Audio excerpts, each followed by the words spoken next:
We're here on the review of the court's petition, the order to proceed with conditional release, and then the petition filed to revoke that order.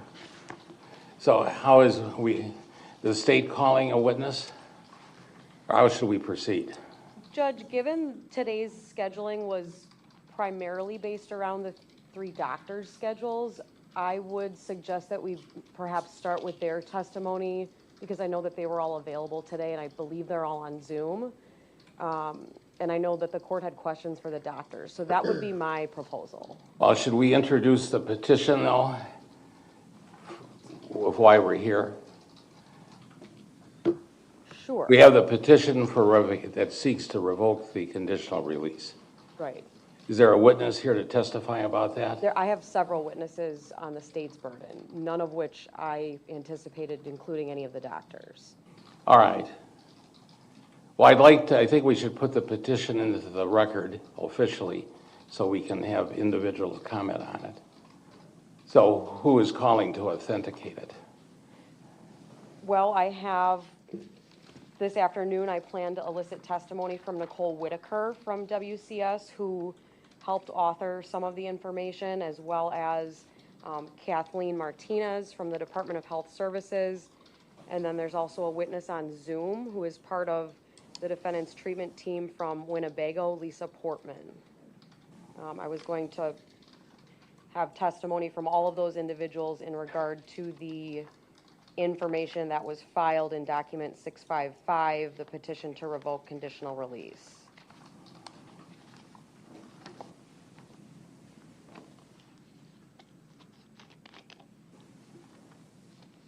Well, it was signed by the amended petition that they filed most recently. It was signed by Nicole Whitaker. Is she available? Yes, she's here, Judge. Well, we should have her then be the one that introduces it so we have it in the record. Okay. She did sign that memorandum. The actual petition to revoke the conditional release is signed by Erin Graff from the Department of Health Services, who's also here. The WCS memo is included underneath that petition as a factual basis. Ms. Graff is also here, as is her supervisor, Ms. Martinez. So however the court would like me to begin, I can do that. Well, I'll allow you to decide how to begin. I just wanted to get it in to the into the process. I'm just looking for it.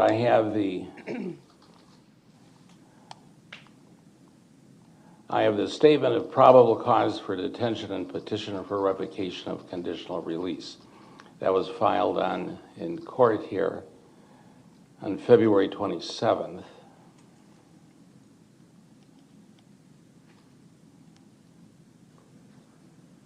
And that letter is signed by Nicole Whitaker as well.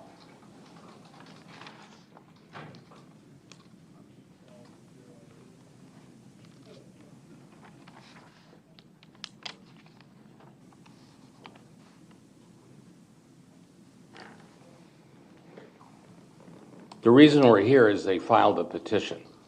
Right. I did not mark the petition as an exhibit. Because it's already in the court record, and I apologize. Perhaps I should have done that. Well, we'll use it as Court Exhibit 1. Okay. And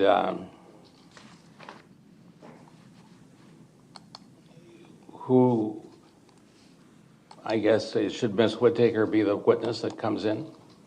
She will be one of my witnesses, yes. Well, let's call her and she can identify it so we have something to proceed with. Sure. I'd call Nicole Whitaker.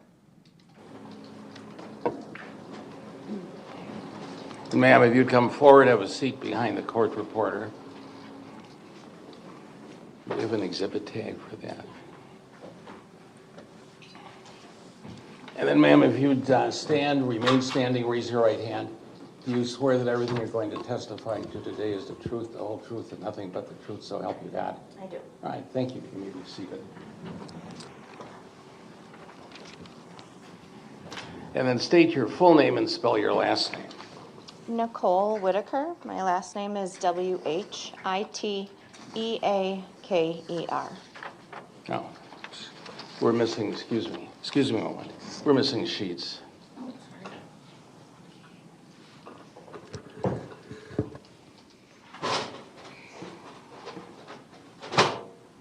What I've done is I've copied the petition and marked it as Court Exhibit 1. Thank you, Judge.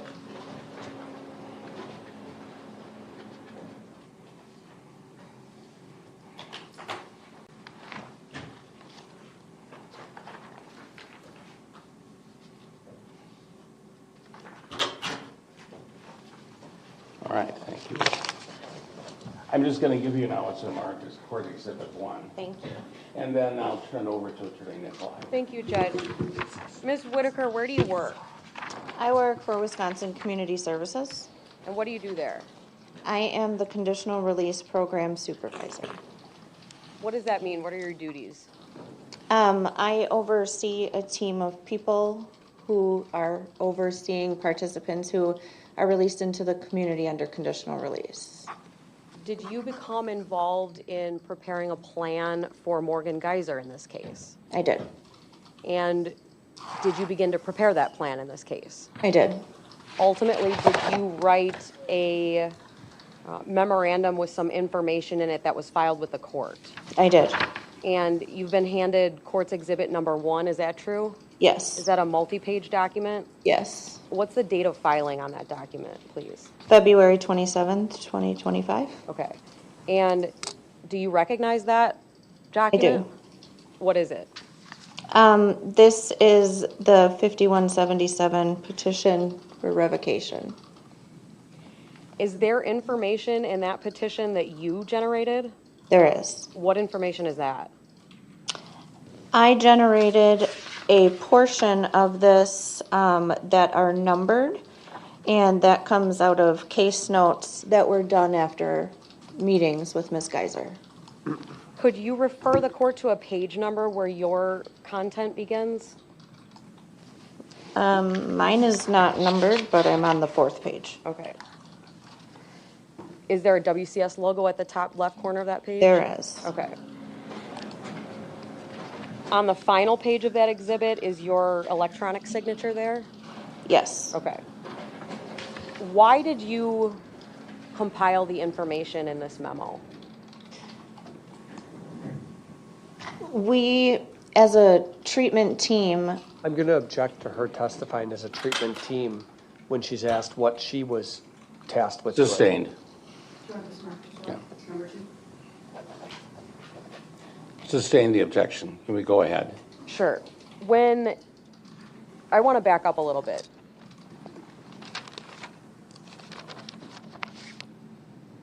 Did you meet Morgan Geyser when you were assigned to this case?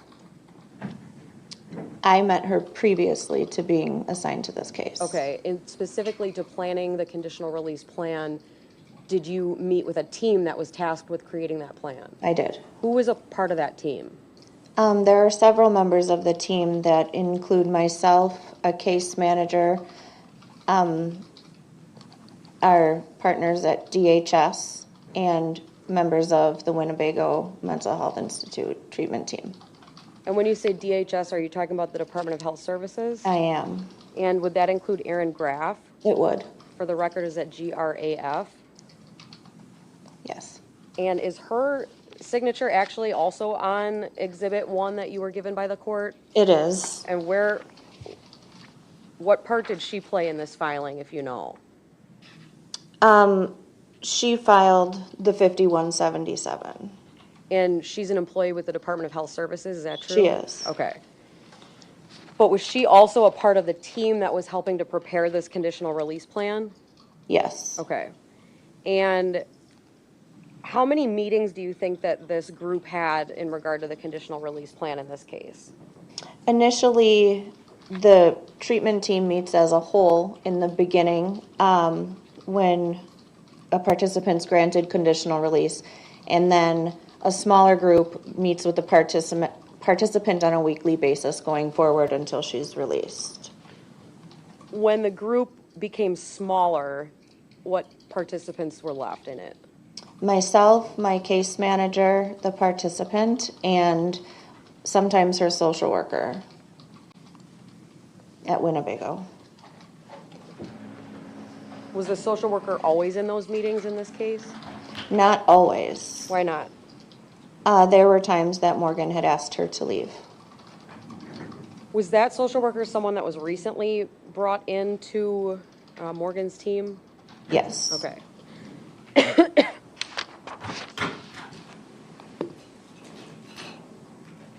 At some point in time during these planning meetings, did reading material become a topic? It did. And why would it be important for you in preparing a conditional release plan to know about a participant's reading material? In the beginning of preparing a conditional release plan, it's really important for us as a team to build rapport and get to know the participant, coping skills, things of that nature. And the purpose of the conditional release plan is to mitigate risk to the community.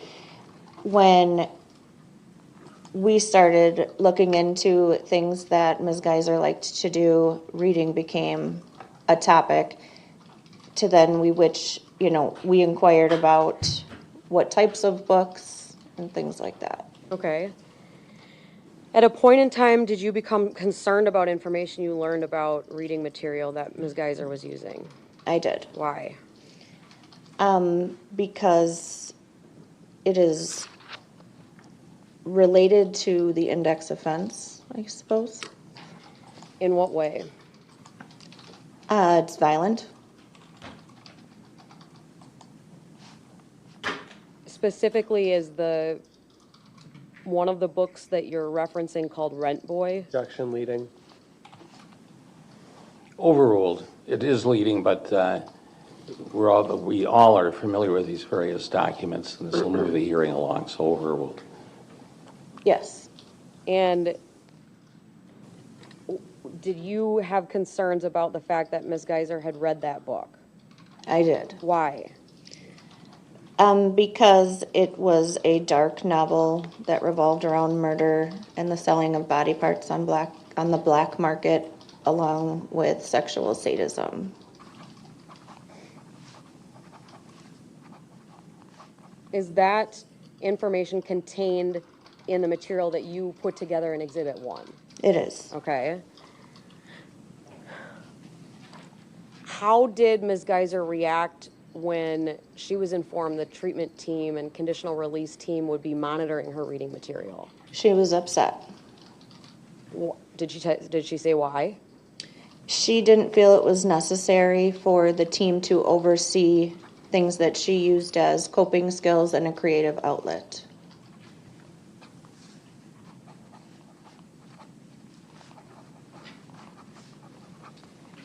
Do you consider it an important part of a treatment plan, a conditional release plan, to monitor things like reading material and media usage? Yes, that's a standard thing that we do as a conditional release team, and it's very individualized to each participant as well as their index offense. Was that fact relayed to Ms. Geyser? Yes. And was she receptive to that? No, she still thought that it was unnecessary.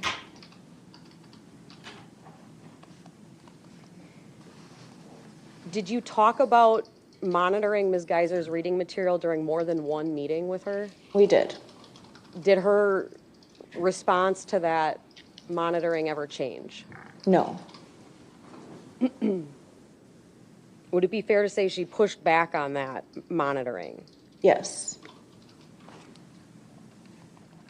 Did she ever come around and acknowledge that that would be an appropriate thing for the team to do? No. Was that concerning to the conditional release team? It was. Why? Because it shows risk, and the conditional release plan cannot, or the conditional release team, cannot write a conditional release plan when we aren't aware of the risk to the community.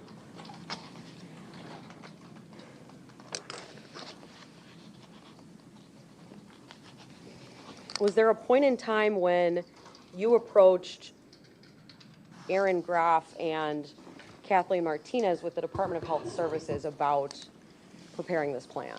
Yes. Why did you do that? Because things were coming to light that the treatment team wasn't aware of, and I needed to pass that on to other people as she's being released into the community. I can't be the only one harboring that information. The team needs to be aware. How did you know that the treatment team wasn't aware of these things? Well, initially I brought it to Aaron and Katie, and they then looked deeper into things with Winnebago. So that discussion and comparing information with Winnebago was not a role that you took on personally? Correct. Okay.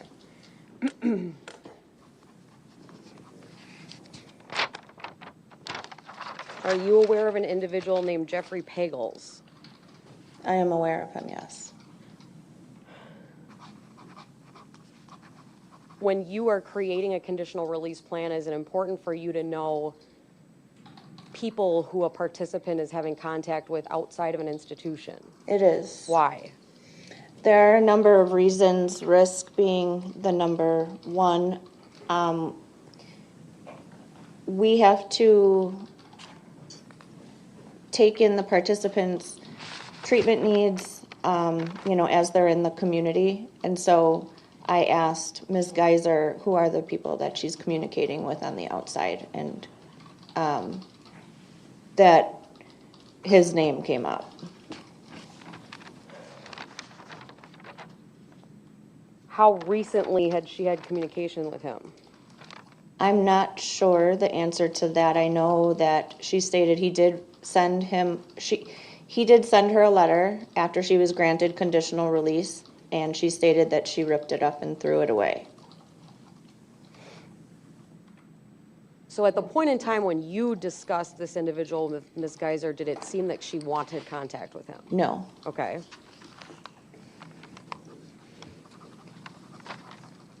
Is there information nonetheless about this person in the memo in Exhibit 1 that you wrote?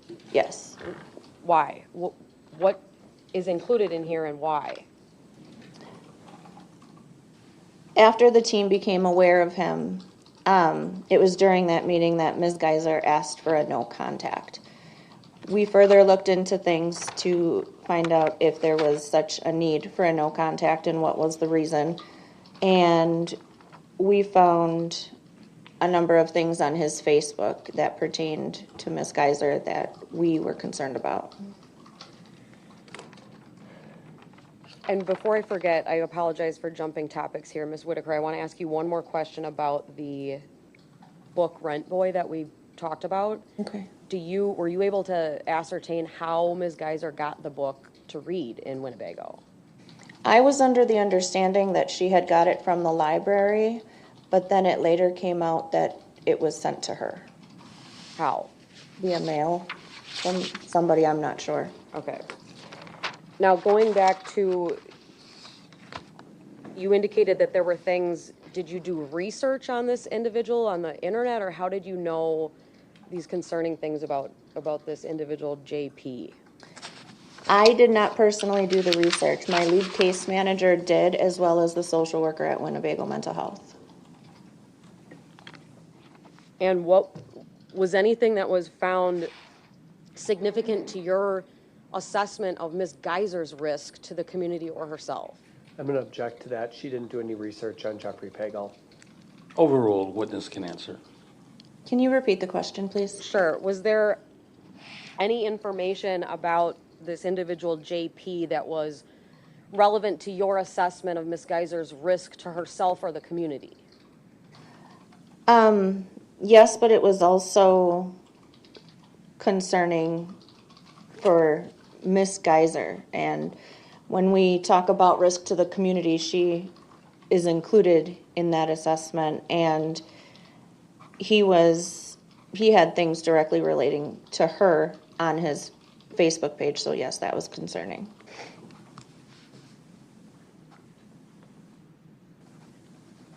What types of things relating to Ms. Geyser was on his social media accounts? I'm going to object on relevance grounds. And I'm happy to make further argument.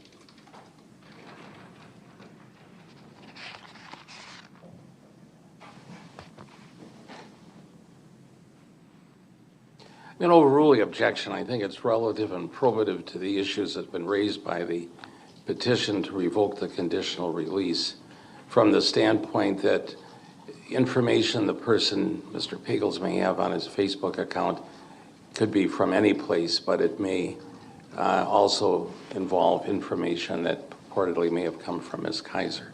I don't know that, but I wanted to be able to hear that, and that should be part of the record. So I'll overrule the objection. We found that there were letters and drawings that she had sent him, a postcard, and he was selling them.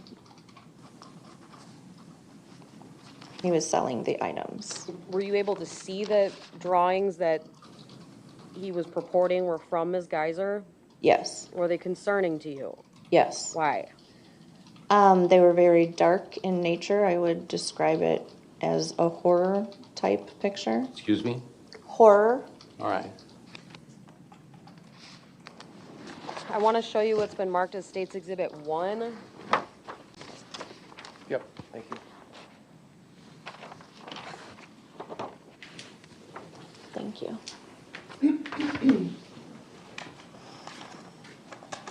Do you recognize that? I do. What is it? It is a drawing that Morgan has done Where did you get it? off of Jeffrey Pagel's Facebook page. Was that one of the items for sale? Yes. How was it being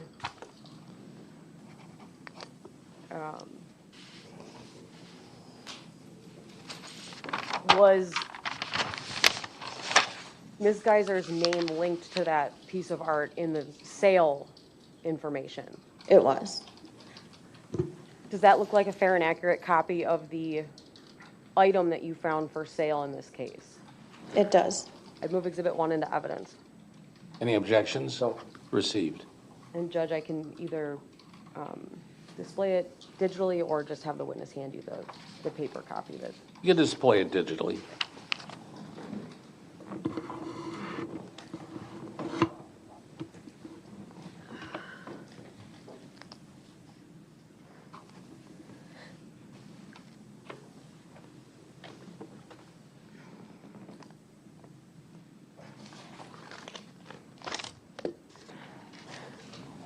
Ms. Whitaker, is the Exhibit 1 on the screen in front of you the same as the paper copy that I handed you?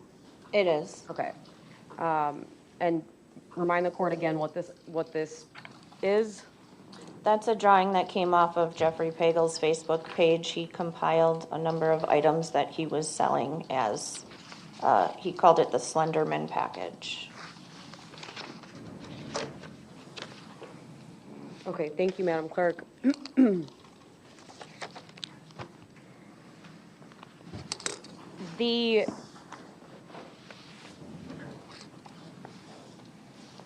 Were you able to ascertain how long Ms. Geyser had been a willful participant in communicating with that individual, JP? I do not have knowledge on how long the relationship lasted or how long they communicated. Okay. At a point in time, did you learn any information about JP that was concerning as it related to sexual behavior? Yes. And what was that? In speaking, we were very open about this topic with Ms. Geyser during the meetings, you know, as it's a great risk as she comes into the community, and she was aware, and she recalled that he would get sexual gratification from her index offense, and I believe that there were letters written back and forth. Is that information something that Ms. Geyser told you during a meeting? She did tell us that, yes.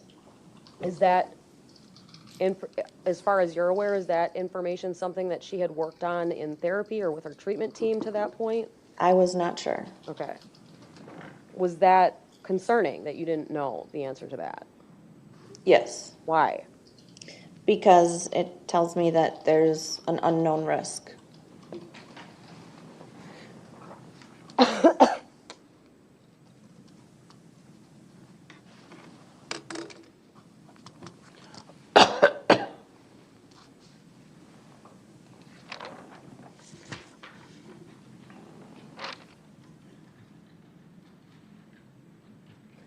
When you first,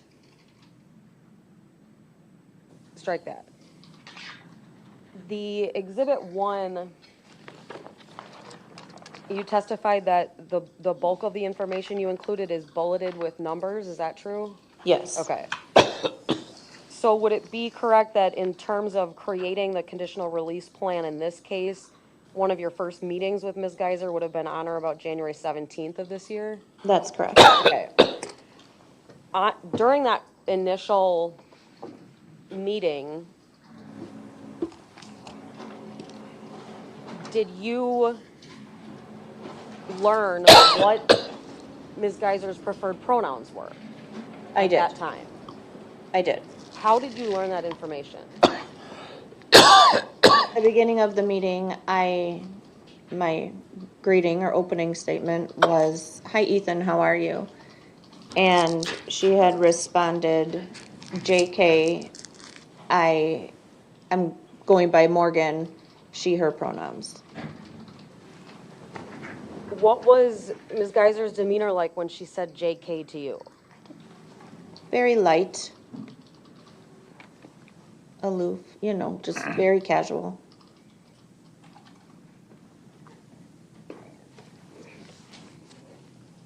Why did you greet Ms. Geyser as Ethan? Because I had previous knowledge that she was now identifying as Ethan using him, her pronouns.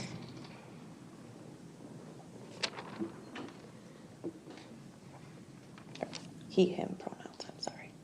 In terms of Exhibit 1, the conclusion section and recommendation section, is that something that you authored? I did not. Okay, who authored those pieces, if you know? Katie Martinez from DHS. Okay.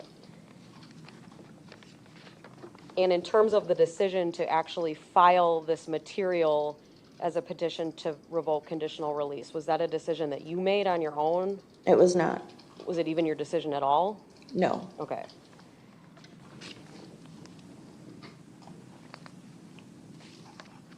Those are all the questions I have. All right, thank you. Cross-examination. Do we have a hard copy of Exhibit 1? She has it. That's the February report.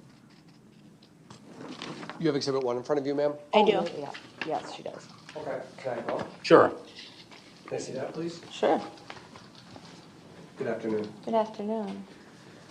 This report that you just testified to is dated, what date? February 27th, 2025. Can I mark Exhibit 2 here on this page? Now, are you marking the one that came in on March 4th? Yes. I have it already marked as Exhibit 2. Perfect, can I use that? Sure. So what you just testified to is an exhibit from February 27th. I'm showing you Exhibit 2. What's the date on that report? March 4th, 2025. The reason there was a second report is because the first report that you authored contained inaccuracies, correct? Correct. In other words, you made mistakes. Not me. It was Winnebago had not given accurate information to DHS. So inaccurate information was provided to DHS from Winnebago. Yes. Then DHS provided that inaccurate information to the court. Through the filing, yes, that's why we amended. Okay, well, we're going to make sure we have accurate information today, okay? Perfect. So the March 4th report, Exhibit 2, in front of you has certain things that are crossed out, right? It does. And just so I'm clear, ma'am, I only want to ask you questions about things you have personal knowledge of that you did. I don't want to get into what other people did, okay? I just want to note for the record that Exhibits 1 and 2 are actually Court Exhibit 1, Court Exhibit 2. You may Very good. continue. Yes. So just so we're clear, when things are crossed out in Exhibit 2, it's because that was inaccurate information and you're trying to correct it for the record, right? Yes, but I did not make those corrections. Okay, so points 1, 2, 3, 4, 5, 6, 7, 8, are those, did you type those line items? I did. But in terms of making the corrections, some other person did that. Right. Okay, so as I understand it, your job is, well, I don't know that we got into this. What is your educational background? I have a bachelor's degree in criminal justice. Okay. What else? As far as my education, I have ongoing mental health education through, employment. I've been working in the mental health field over 17 years. Okay, so you have a bachelor's degree. I do. You are not a doctor, I am not. not a psychologist, Nope. not a psychiatrist. No, You're not holding yourself out that way at all, I'm assuming, right? absolutely not. Okay. You would agree that, strike that. You are in charge of the condition, you are a WCS conditional release supervisor, right? Yes. And so would I be on solid footing if I said that part of your job is to manage the team that will oversee the conditional release? Yes.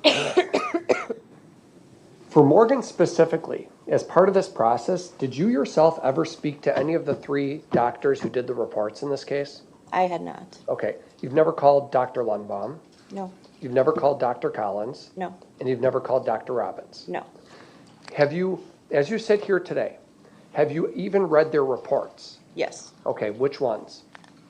I don't have the dates memorized. There were a number of reports. I can't give you specifics. Okay, well, there are 3, you are aware that there are 3 doctors who have authored reports that have gone to the court in support of Ms. Geyser's release. Yes. And it's your testimony that you have read, you're not sure if you've read all of them or you have read all of them. No, I had at one time. I have not read them recently. Okay, well, I wasn't asking about dates, but you're sure you read all 3 reports, right? Yes. Okay.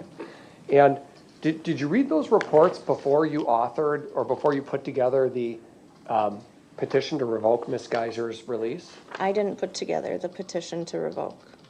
Or before you typed the WCS letter?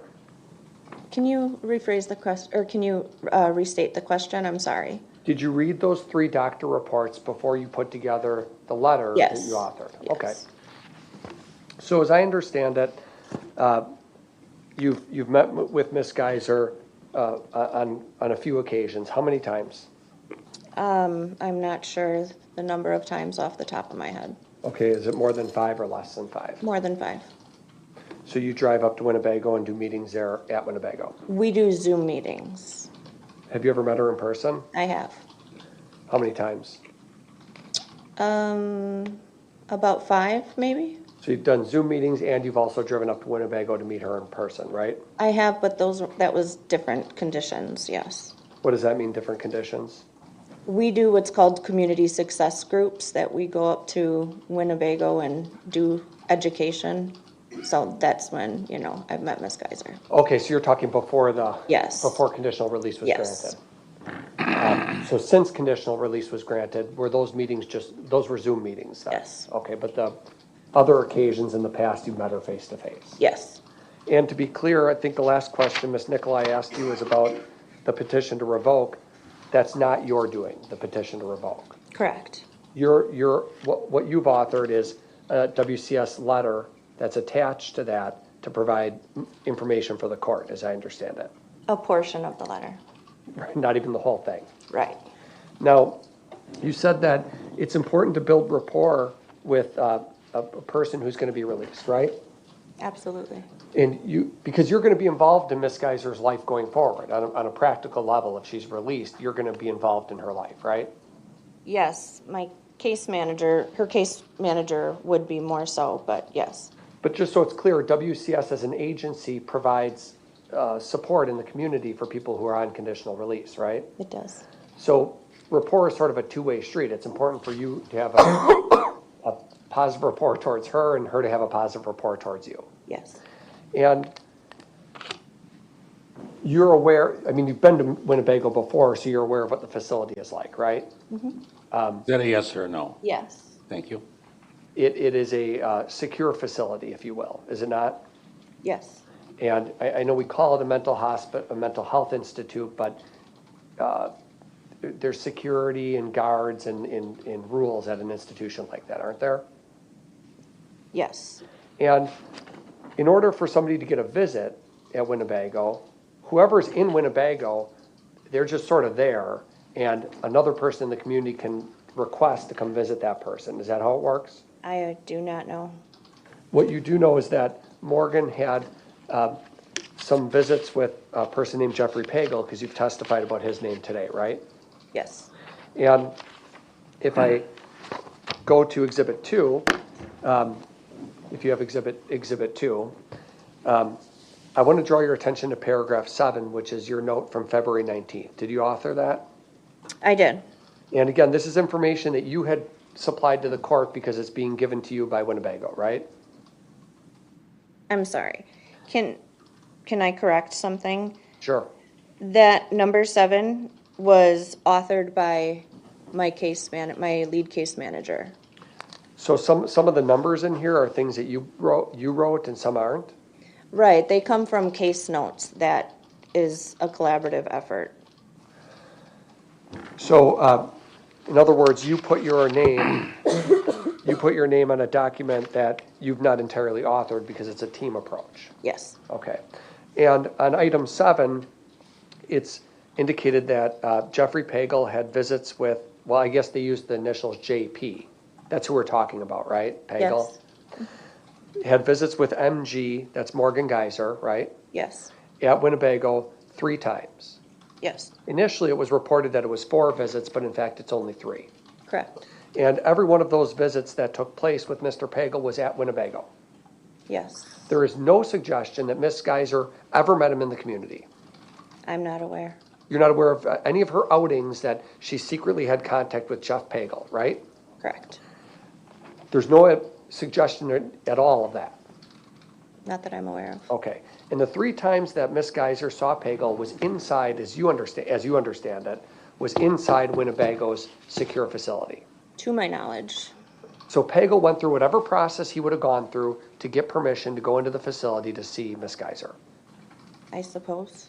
And those visits spanned 3 visits over the course of 10 days. That's the extent, isn't it? From the records they provided us, yes.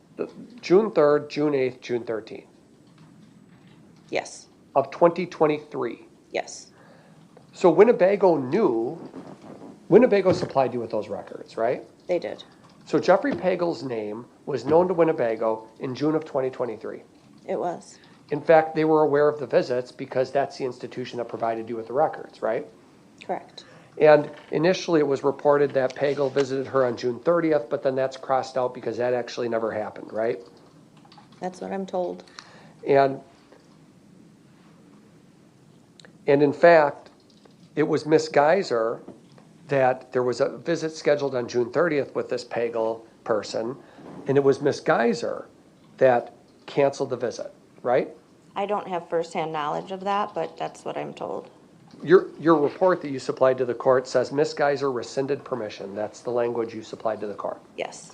So your understanding is that it was Miss Geyser who rescinded the ability of Pagel to visit her further. Yes. And there's been no further visits that you're aware of from Jeffrey Pagel. Correct. And there's been no contact with him in the community that you're aware of. Not aware of any, no. And as part of the release planning process, when you talk to Miss Geyser about people she's had contact with, she brought up Pagel as a person. It was her that brought that name to your attention, right? Correct. It wasn't like she was hiding something and you found some notes or something in her room. She told you about Pagel. She did.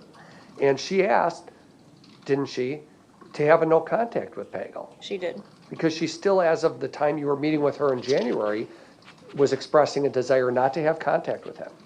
Correct. I want to ask you something totally unrelated to Morgan because I think it's important. You've been doing this for 17 years in the mental health field, right? Yes.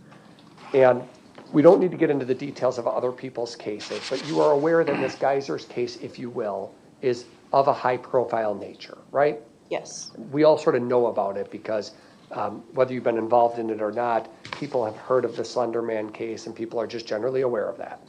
Correct. And the reason why that's important is because as part of Morgan's release planning, that's an additional variable that exists in her case that doesn't exist in everybody else's cases. Correct. And so thinking about that variable and talking with her about how to sort of constructively handle that is important. Yes. Pagel is sort of, feel free to disagree with me if you want, but Pagel is sort of a classic example of somebody who appears to be fixated, if you will, on the Slenderman case, or Morgan specifically, right? It appears he's fixated on true crime as a whole. When you looked at his Facebook page? Yes. Because you didn't talk to him, I'm sure, right? Absolutely not. So, do you know that he's a former, has law enforcement background? I do not. Did you know that he used to be in the correction, work in the correctional system? I do not. You know nothing about Pagel, Nothing. other than what you see on Facebook? That's correct. And he appears to be somebody who's fixated on, what'd you say, true crime and things like that? Yes. And he's the one who's selling things on the internet that he purports are from Miss Geyser. Yes. And you don't know, there's two things that are unclear from when you look at Pagel's Facebook page. One is whether the things he says Miss Geyser sent him were even sent by Miss Geyser, right? I'm sorry, can you say that again? When Pagel puts something on Facebook and says, here's the Slenderman letter, Sure. do we know as a treatment team that Miss Geyser even wrote that letter? No, that was why we were looking into things. Right, because any person on the internet could claim that I got this from Morgan or I got this from whoever, right? So you don't really know that the things he's saying he got from Morgan even came from Morgan, right?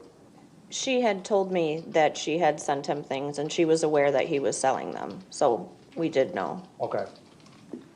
So Morgan was willing, was just discussing with you the fact that she had a letter communications and had sent him some drawings, right? Yes, we asked her about it and she was aware. Okay. Is there any suggestion that Morgan was trying to profit from her crime in any way? That's unknown. Okay. In other words, no. There's no evidence that Morgan was Correct. doing that, right? Correct, yep. Okay. And, because there's lots of things that are unknown, I just want to focus on what we do know. What we Okay. do know is that Pagel is posting things for sale on the internet. Yes. And Pagel is apparently fixated on true crime type things. Yes. But Morgan herself hasn't had any physical contact with Pagel in over 18 months. Not that I'm aware. And has never seen him in the community as far as we know.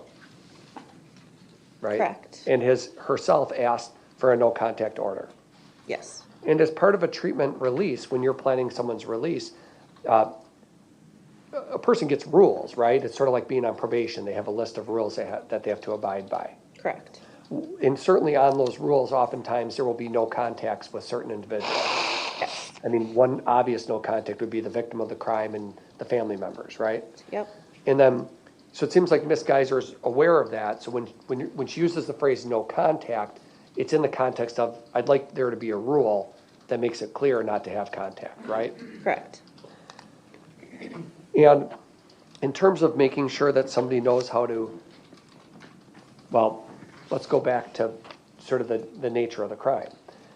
There will be people who probably try to reach out to Morgan if they know where she is or they know how to get a hold of her because they might be obsessed with Slenderman case, right?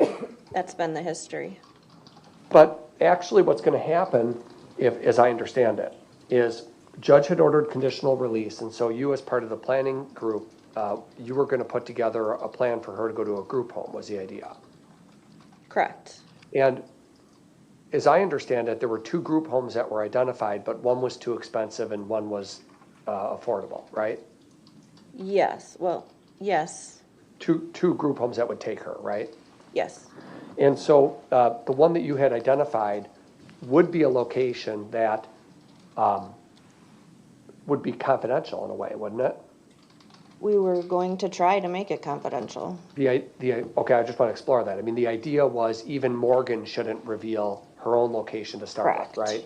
Yes. So don't, and it may not be, we're not saying forever, but to begin, don't even let your mother or anybody know the exact location, right? Correct. Because what I think we're trying to do is make sure when she's released that these Pagel type people don't flock to a group home or start writing letters to her as she's transitioning into the community, right? Correct. And so in a way, as she sits here right now, anybody can write a letter to Winnebago where she is, and either Winnebago gives it to her or they don't, right? That a yes or no? Yes, I'm sorry. But when she goes to the group home, the idea, your guys' idea, or the team's idea, was keep the location confidential as much as possible so we can help transition Morgan into the community safely. Correct. And that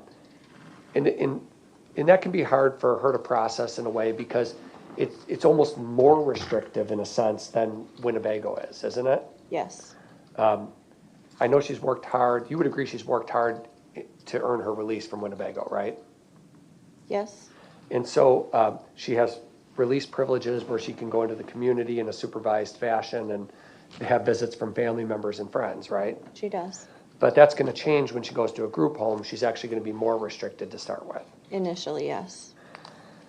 And Morgan specifically and people in general, that can be a hard thing to have to work through, the fact that they're going from having some privileges to now having almost more restriction, even though they're not in an institution. Yes. So things like crying and let's talk about the books. Did you ask Morgan to put together a list for you of all the books she's read? Let's pick the last year. Did you say, Morgan, give me a list of all the books you've read in the last year? No. You do know that she read Rent Boy, obviously, because you mentioned it, right? But the reason we know that is because Morgan brought it up as part of the release planning. Yes. And that's important because it's not like you found it hidden somewhere in her, it's not like Winnebago found it hidden somewhere, right? We asked her to provide us with a list of books that she would like to read, and she had brought up that she was reading Rent Boy. She stated that she didn't want to tell the conditional release team the kind of book she was reading because she was afraid that we wouldn't allow them because they were kind of dark, I think was the way she described it.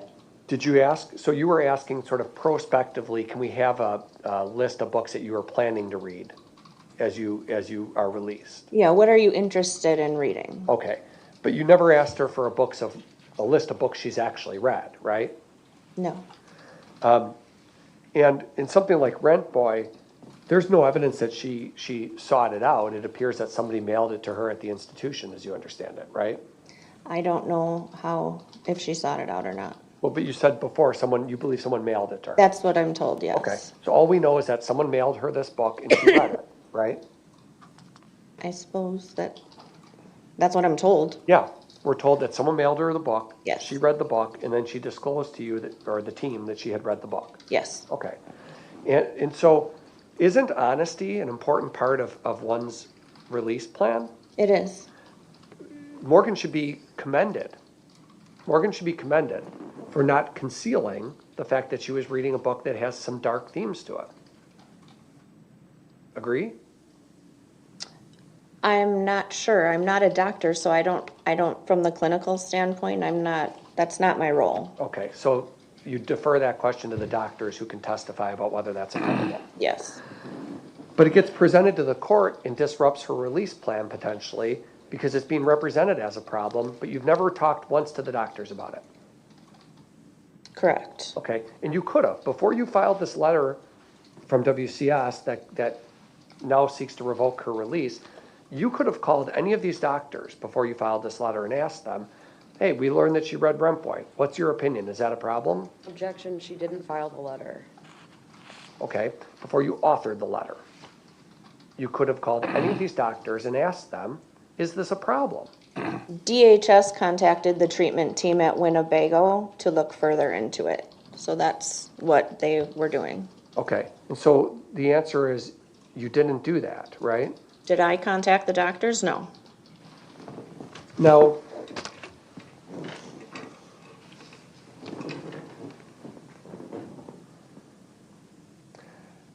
since you read Dr. Lundbaum's, I want to ask you about Dr. Lundbaum's report. You know you've read the 3 doctor reports, right? Yes. And therefore, you are aware of the fact that even back when Dr. Lundbaum authored her report in December, that it was known to the doctor, it was known to Dr. Lundbaum at least, that there are drawings, letters, and other items being sold on the internet purported to be drawn by Miss Geyser. You were aware of that, right? Yes. So that's not anything new. Dr. Lundbaum knew that when she wrote the report. Yes. And in fact, when Miss Geyser was questioned about it, she acknowledged that she had done that, right? Yes. Okay. And this Jeffrey Pagel person, are you also aware of the fact that Jeffrey Pagel was a known person to Dr. Lundbaum as well. I recall that she had knowledge of him, yes. In that Ms. Geyser had talked about how the fact that she learned on her own that this Pagel person was, that her letters or drawings that she had sent to him, that he was involved in trying to sell these things. She brought it to the doctor's attention back in June of 2024. I don't recall what's stated in the report.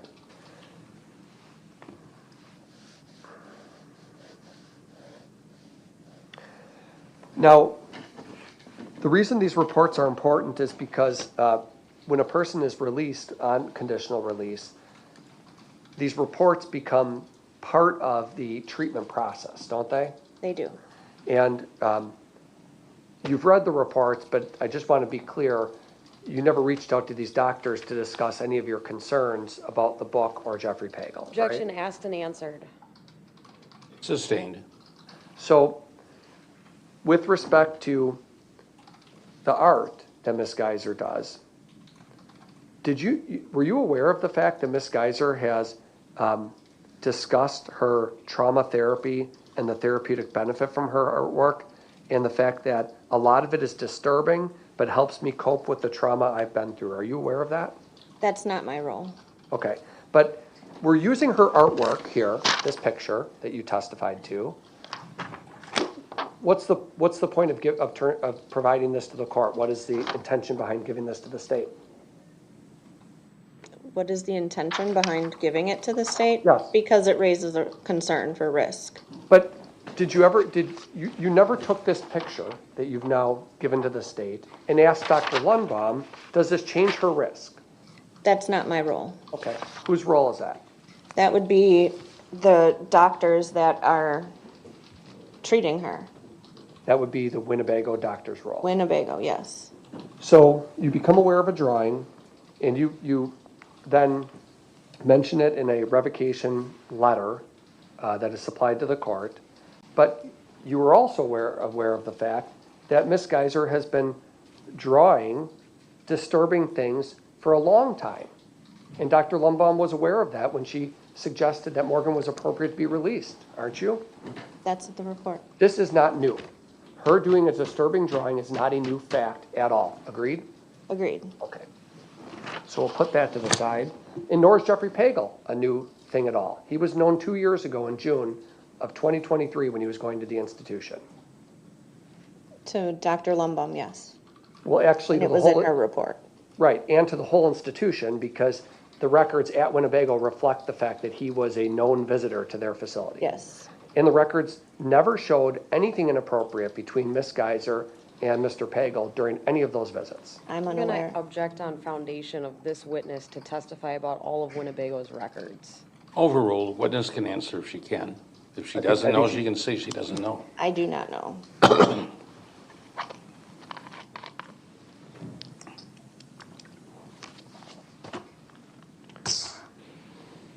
So in addition to this one book, Rent Boy, did you ask Ms. Geyser about the other types of literature that she's interested in? Yes. You know that she's interested in biographies, right? Yes. And you know that she likes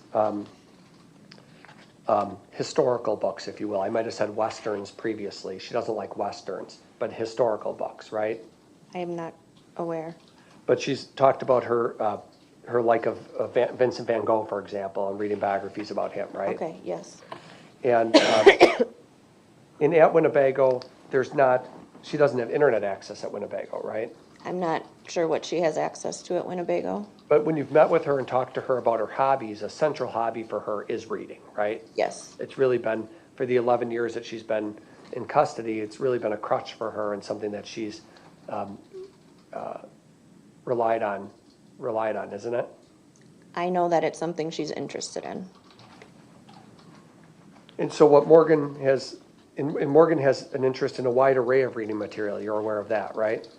I'm not aware of a wide array. I know of the horror books that she's described. She mentioned fantasy and the biographies. Okay. Those are all my questions. All right, thank you. Redirect.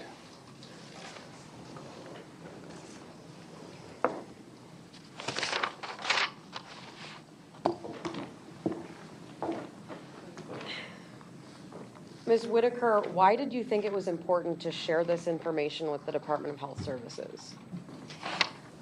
It raised risk, and we needed to be aware that the treatment team was aware of these risks and that they were being addressed in treatment with Ms. Geyser. When you say treatment team, what are you talking about? I'm referring to the doctors and therapists at Winnebago. Why, if Ms. Geyser is getting out into the community anyway, why does it matter what is being addressed with the treatment team at Winnebago? We take that as a foundation as we go into the community and know how to treat her into the community to mitigate risks. It's a much different, what is allowed in a confined setting is much different than what can be allowed in the community.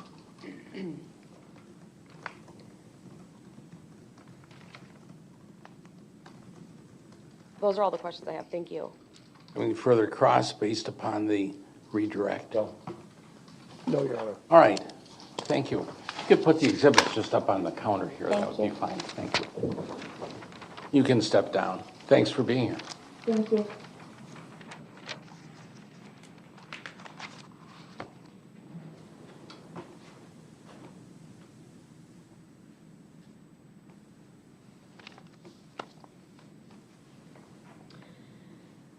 Judge, at this time, I would like to call Kathleen Martinez to offer testimony on Court's Exhibits 1 and 2 as well. All right, very good, Ms. Martinez, if you'd come forward.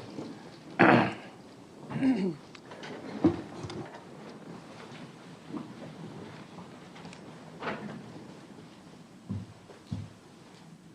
you swear that the testimony you're about to give in this matter before the court should be the truth, the whole truth, and nothing but the truth, so help you God? I do. All right, thank you. Be seated. Pull up to the microphone. That's the bar with the red light. State your full name and spell your last name. Kathleen Martinez, Martinez. Is Kathleen with a C or a K? K. K. All right.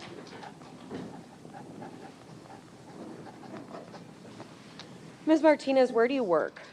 Wisconsin Department of Health Services, What's your role there? Forensic Mental Health Section Manager. Where's your office? My office is 1 West Wilson in Madison, Wisconsin. Okay. Do you work with someone named Aaron Graff, Graf? I do. I supervise Aaron. Okay.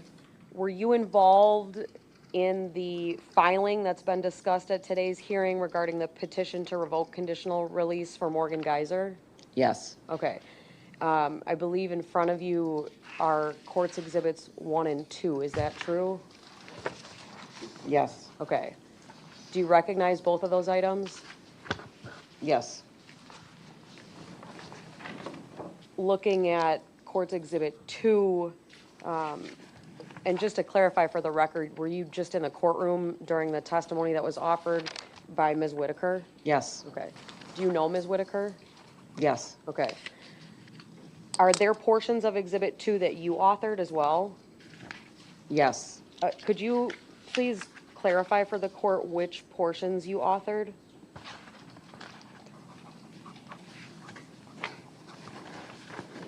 The conclusion portion of the letter, page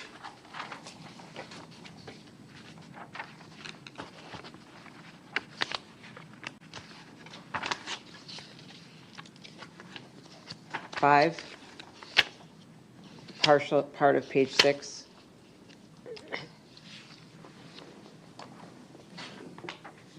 DHS reviewing these documents is standard practice for conditional releases, and we often make edits or final approval before filing these documents. Okay.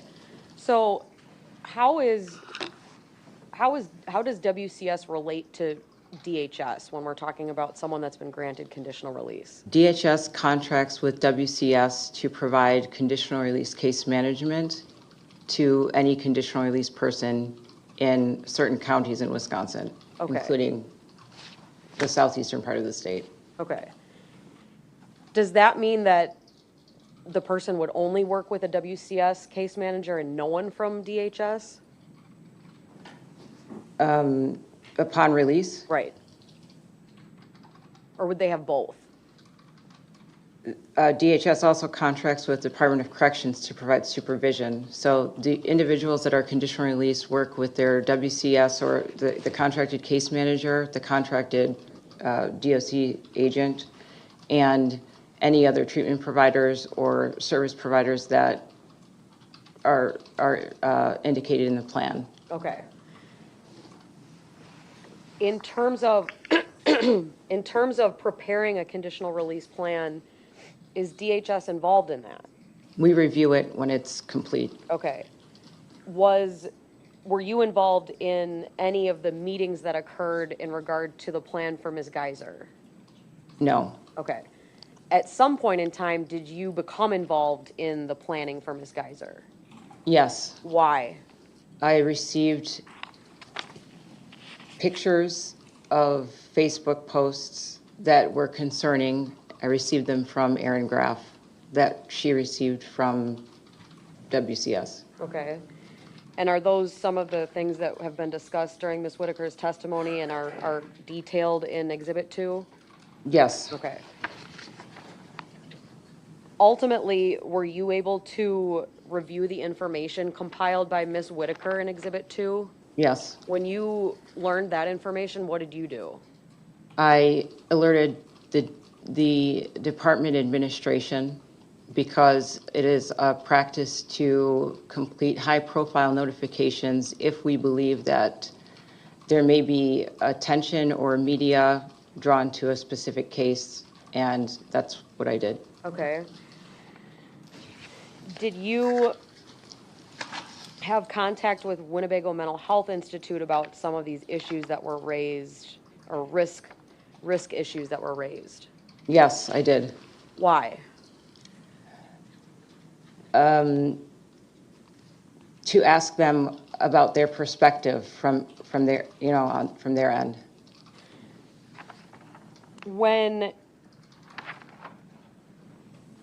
you approve a conditional release plan, is it important for DHS to have an understanding of what is in place with the current treatment team at the facility the person is in? It is. Why? Because if somebody is making progress in treatment, we would like to continue it in the community. And when we write conditional release treatment plans, those plans should be informed by the assessed needs and risks that are done by various people in the current treatment team. Now, would doctors who are court appointed to make evaluations about appropriateness for conditional release be the same as doctors that are in someone's treatment team in a facility? No. What's the difference?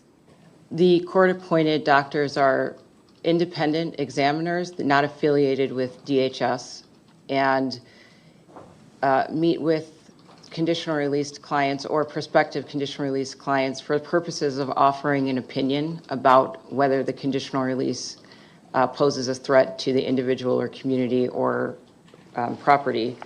People at the institution treatment team would be people that interact with an individual at whatever frequency they determine is needed to address treatment concerns. Did you try to ascertain whether information was known to the Winnebago treatment team regarding Ms. Geyser in this case? Yes. What specific information were you trying to learn whether they were aware of? Had they seen the posts that I had received from around Jeffrey Pagel, including the contents of the postcard and the specific drawing, and if they knew the extent of the content of the current book, Rent Boy. Why did you want to know that? Because I would be interested in incorporating their opinion about what interventions would be needed to address any risk associated with those items, or perhaps they might say that they were aware and that they had no concern with it. And, so since they're treating her, I was interested in understanding more about that. Ultimately, was a decision made to file a request to this court to revoke the conditional release as opposed to finalizing and offering a plan? Yes. What entity's decision was that? Department of Health Services. Okay.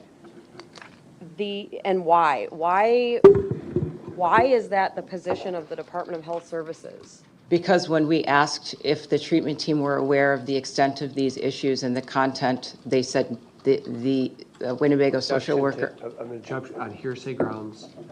No, I'll overrule it. I'm satisfied. To some extent, it's offered for the truth of the matter asserted, but it's also offered it's offered to show what, after receiving the information, what the witness in the department did. So I'll overrule the objection. Witness can answer. I can answer. Yes. The social worker indicated that she had not told the treatment team that the specific details of the posts and the specific details of the drawing and the specific content of the current book, Rent Boy.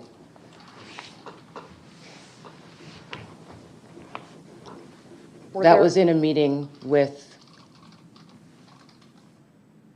Aaron Graff, Nicole Whitaker, and the WCS case manager were that. So to answer your question, so because the treatment team had no knowledge of these, they could not indicate whether they thought it posed a risk or they thought it was great or whatever. They couldn't answer that question because they didn't know about it. Were there aspects of these concerns that had direct relation to the index offense that caused the department concern? Yes. Like what?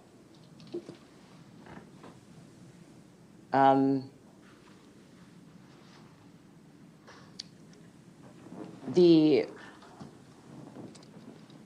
material being horror related is similar to the content of the Slenderman content, and that was similar enough. The material being related to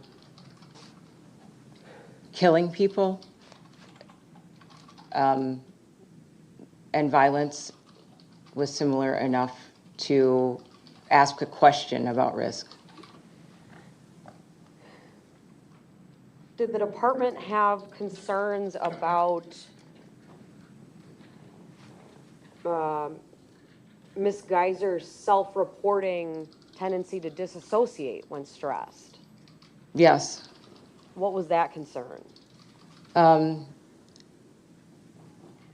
That in a report by Dr. Lumbaum, there was indication that Ms. Geyser was aware that she sometimes disassociates, and that was what was happening during the index offense when her environment is stressful.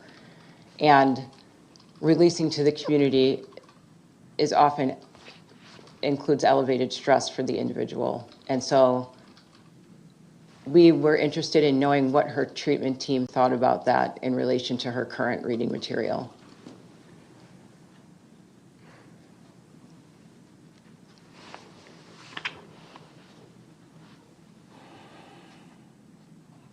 Was the decision to request revocation made before you checked in with her Winnebago treatment team? No. But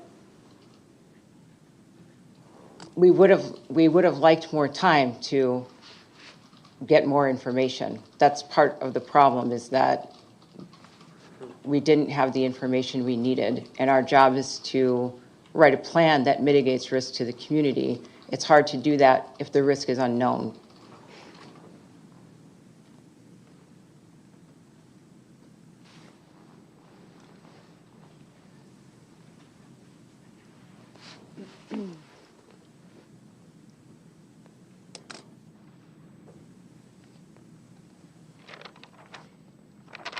Is the information contained in Exhibit 2 that you authored still true and accurate as you sit here today, as far as you're aware? As far as I'm aware, yes. Okay. And is the position of the department continue to be that the court revoke conditional release at this time? At this time, yes. And what, you're aware that one way the department can seek revocation is when rules are violated, right? That's correct. Does that apply here? No. Why not? Ms. Geyser did not violate any rules of conditional release. Right. So then why I'm is aware the, of. why, why is the department seeking revocation at this point then? It's based on concerns about safety to the community and to Ms. Geyser.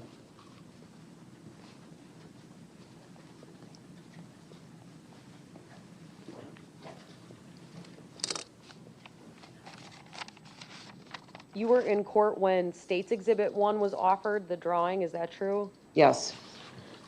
Is that something that you had seen before? Yes. Is that something that you inquired with the Winnebago treatment team prior to filing the request to revoke?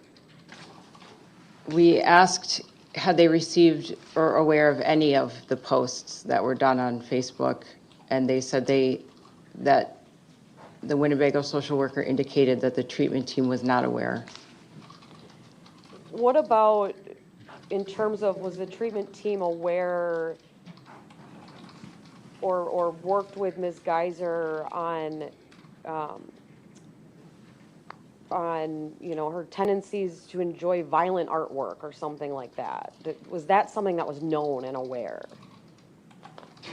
I believe that it was, but I don't know that for sure. But I think so, based on the reports submitted by the independent examiners. And so, yes, I Okay. think so. So what aspect about the posting was concerning to the department and unaware to the treatment team?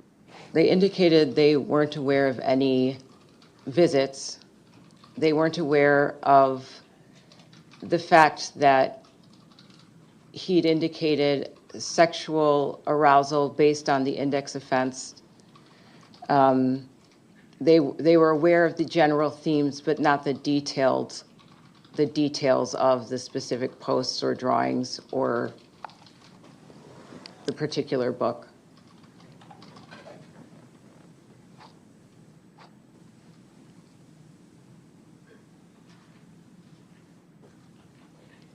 From what you were able to review, did it appear that there was well, strike that. How do you know that this person, JP, was sexually aroused by the index offense? I don't know that he was, but Morgan, the Wisconsin, the WCS conditional release team reported that Ms. Geyser told them that he was, and that was why she asked, part of why she asked for the no contact. And at that point in time, she hadn't had contact with him since June of 2024, right? It says 2023 in the records. Exhibit 2, paragraph 7. That was the June of 2023 is the last reported visit. I have no idea when the last contact they had was. Okay. But from what you were able to gather, her treatment team, she never told her treatment team, hey, I'm writing letters to this person who's sexually aroused that I committed this crime 14 years ago. Not that level of detail, but I believe they knew about him. They knew his name.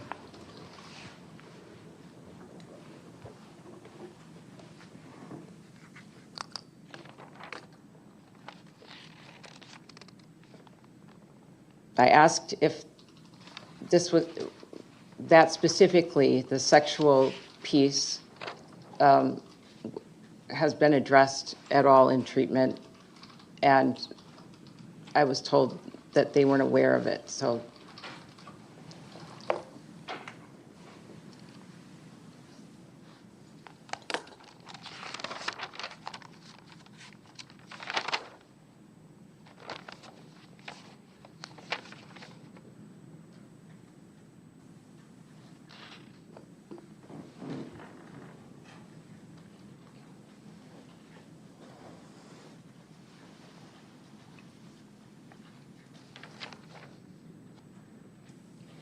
Are there any other risk concerns that the department has that you think that the court needs to know about?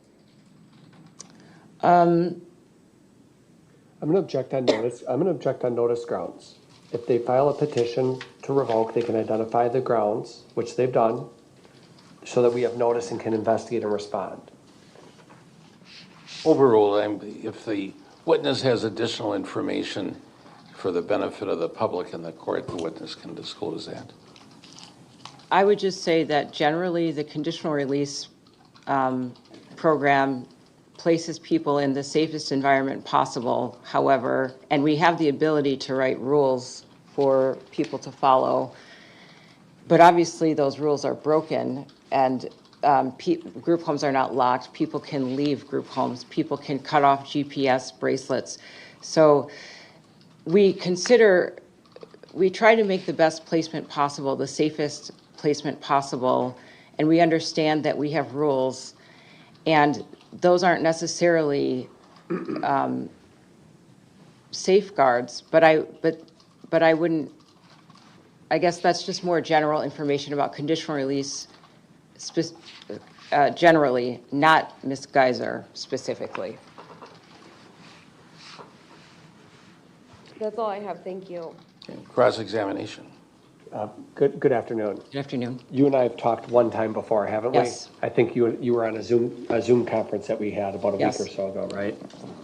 Right? Yes, Okay. correct. So I just want to ask you some questions about what you testified to. Sure. It doesn't sound like there was any additional concerns that you had beyond what was expressed in your filing. Do I have that correct? Yes, I think so. Yep. Okay.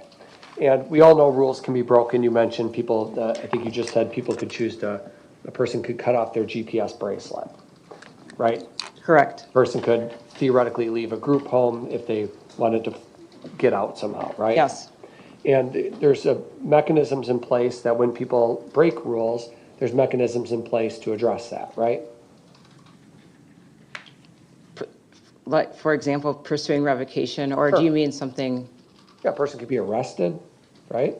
Yes, if they were, if we could find them, Yeah. they could be arrested, or we could put them in, we could petition the court to, or ask the DOC to place essentially a hold on them if they were willing to come in and Right. go to jail or something like that. Yep. So. We could also adjust treatment if we needed to. Sure. And so as we sit here today, Morgan has broken 0 rules, right? As far as I know, yes. Okay. Well, I only want to know what you know, so Yep, she's yep. broken no rules. Yes, All right. So she's not facing revocation because she broke any rules. correct. She's now, in fact, you've never even given the judge the conditional release plan for her to go to the group home, right? You pursued Correct. revocation first. Correct. Okay. And you said, I think I have your words correctly, the sexual piece wasn't addressed in treatment. Are those your words? Yes. Morgan has never expressed any sexual interest in her crime. When I said sexual piece, I'm referring to the current reading material of being sexual sadism, plus her interactions with him around being interested, sexually gratified or aroused by her crime, exploring that in therapy to see whether or not that presents a risk to the community. That's what I meant. Okay, what I heard you say before was that Morgan broke off contact with Pagel when she found out that he was sexually interested in her crime. That's what I heard you say 5 minutes ago. right? Are you asking me? Yes. Yes. Okay, so Morgan, She rescinded his ability to visit her in person. right, which is what you would want a person to do in her shoes. Absolutely. She finds out that the guy is creepy, he has sexual interest in her crime, she cuts off contact. Revocation is not about punishment or I'm saying. not asking about. I mean, so. First, ma'am. Sure. I just want to ask you very specific questions. Okay, sorry. What you want someone in Morgan's shoes to do is if someone reaches out to her and starts expressing sexual interest in her crime, you want her to cut off contact with that person. Yes, That is what she did. Correct? correct. In June of 2023. Right? June of 2024. No, June of 2023. She rescinded the release on June of 2024. Right, but the last time she had contact with him at the institution was June of 2023. It was 24 that I rescinded it for Right. that reason. For that reason in June 24. Oh, she became aware of it in June of 2024 and then rescinded the contact, right? I don't know that.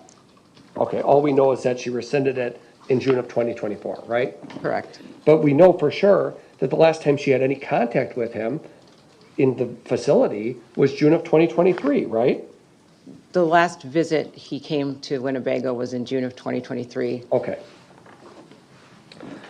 Now, have you ever yourself met with Morgan? No, Okay. And you are what is your educational background? I have a bachelor's degree in psychology and a master's degree in social work. Okay, so you're a LCSW. APSW, Advanced Practice Social Worker. So you're a social worker by training, right? Yes, And you talked before about Dr. Lundbaum's report, so I'm assuming you yourself have read the doctor reports that were filed about Miss Geyser, right? correct. Because that's an important part of your job, is to read those reports and know what the doctors are aware of, right? It's not part of my job, but I did in this case. Okay, why'd you do it in this case? In order to understand the situation better. Because of the high-profile nature of it? No, because of the concern brought to me by the team. Okay, so with respect to Miss Geyser's artwork, you're aware of the fact, aren't you, that Dr. Lundbaum that Winnebago itself was aware that Morgan has, part of her therapy is her artwork. You know that, right? Yes, In that it's been a method that they've used to help her cope with her trauma, right? yes, In that, in fact, it's been known for quite some time, it was known even to Dr. Lundbaum, that the artwork is disturbing. That's not new information. no, And Dr. Lundbaum, despite that, and knowing that, Well, that was a double negative.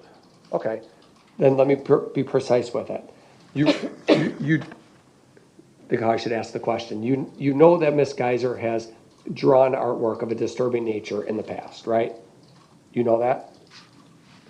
I read that, yes, Okay, you read that in Dr. Lundbaum's report? yes. Okay. Now, with respect to the book, Rent Boy, are you aware of how Miss Geyser got that book? I was told that it was mailed to her, Is that all you know? yes, Okay, someone mailed it to her. yes, And the reason you know about it is because she said that she read it, right? yes. She brought it up. It wasn't like it was discovered.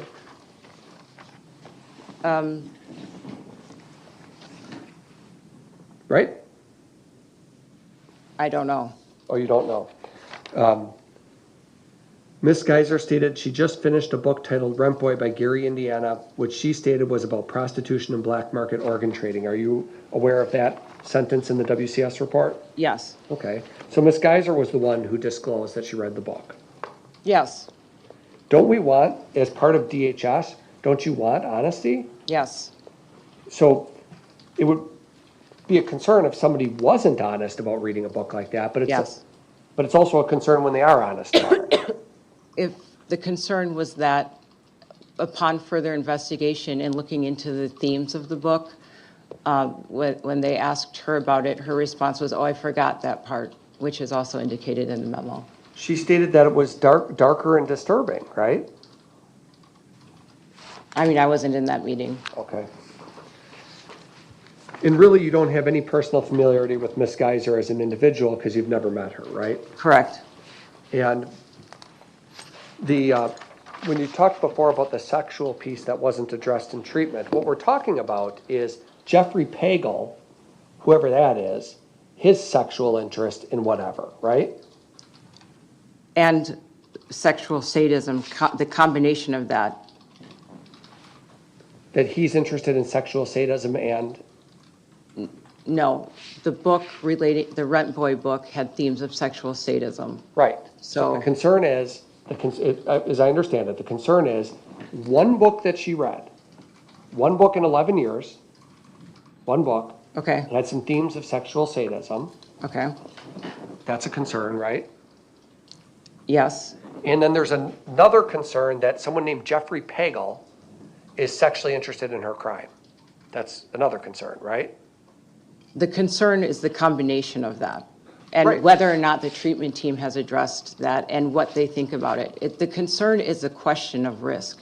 It's not a determination of risk. What is there to address about Jeffrey Pagel's sexual desire over a crime that happened? What can Morgan do about Jeffrey Pagel's problems?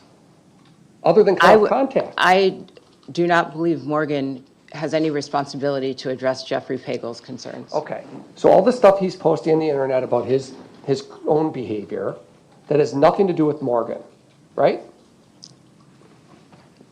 I don't agree with that because the content of what is posting does have to do with Morgan, but that he's posting is not Morgan's fault or responsibility. Right. And what would be your role, ma'am, in Morgan's future when she goes to the group home? Do you play a role in her life, or would you play a role in her life? I oversee the forensic specialists that work at the Department of Health Services that oversee the contract for conditional release, case management and supervision. So when a person is, in other words, Go ahead, sorry. so when a person is released to a group home and they have their rules, if they violate the rules, then you oversee the treatment providers who would address that. Is that what you're saying? Me? Yeah. No.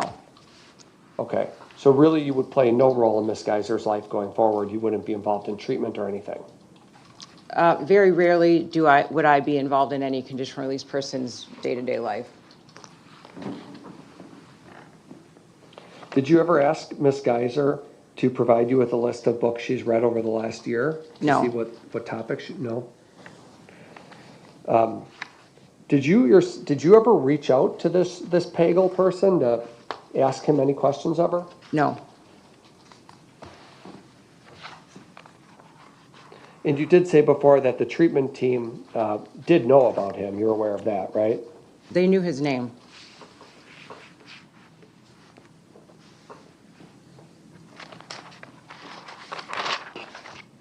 They indicated they did not know about the visits or any other details. Yeah, so the visits at the facility, right? Do you have an answer? Yes, sorry. Yes. Thank you. And between the time that the judge ordered, so you're a part of DHS, right? Yes. And so it was actually your job to make sure that a conditional release plan gets filed with the court for the judge to either approve or not approve, right? Personally? Yeah. No. You're not involved in the drafting of that report? Or No. that plan, I should say? Correct. No. I mean, yes, you are correct that I am not involved directly in the drafting of that plan. And Morgan, between the time that judge ordered that plan to be drafted and now, she hasn't done anything violent, right? No. And neither to herself or others, right? I think that's true. I believe Winnebago would have reported that. Right, if she was doing something violent to Right. herself or others, you'd know about that. I think so. And before you put together, when Miss Nicolai was questioning you about Exhibit 2 that you have in front of you, you are the one who wrote the conclusion section. Was that your testimony? Yes, So starting with conclusion and recommendation, did you write all that? I did. And you say that Ms. Geyser only provided the information about the book when prompted, but that's because she was asked about it, right? The specific question was asked what she's read recently, and she brought up Rent Book. Is that right? That is, refers to the. Rent Boy. Right, that refers to the detail of the detail of the content of the themes of Rent Boy. But Morgan did bring up the book name itself. That's how WCS knew to Google the contents of it. Right. And you said in your conclusions that reading horror and murder-related books is not by itself necessarily a risk to the community. Yes, I did write that. And you feel that there wasn't full disclosure of the book, is that what, or the contents of the book, right? Correct. That's what that comes down to. That's true. Sorry, can you repeat that question? You're concerned that there was, in your opinion, a lack of full disclosure about the yes. contents of that book, right? Yes. There's no other book she's read that you're raising today as a red flag for the court, right? Correct. That's the one. That's an example, yeah. Well, that's the only one you're aware of that's a concern, right? The concern is about, I'm talking about that specific book, so yes. Okay. You mentioned that in your conclusions that living in the community through conditional release, there is inherently less structure and supervision when compared to a state mental facility, meaning she theoretically has more freedom to leave if she wanted to, right? Exactly. And Morgan hasn't tried to escape from Winnebago that you're aware of, right? No. And you say that group homes are not locked, typically not staffed by individuals who understand complex mental health problems, and even with GPS, could not guarantee prevention from absconding, right? Correct. That's true for everybody. That's nothing unique to Morgan. Correct.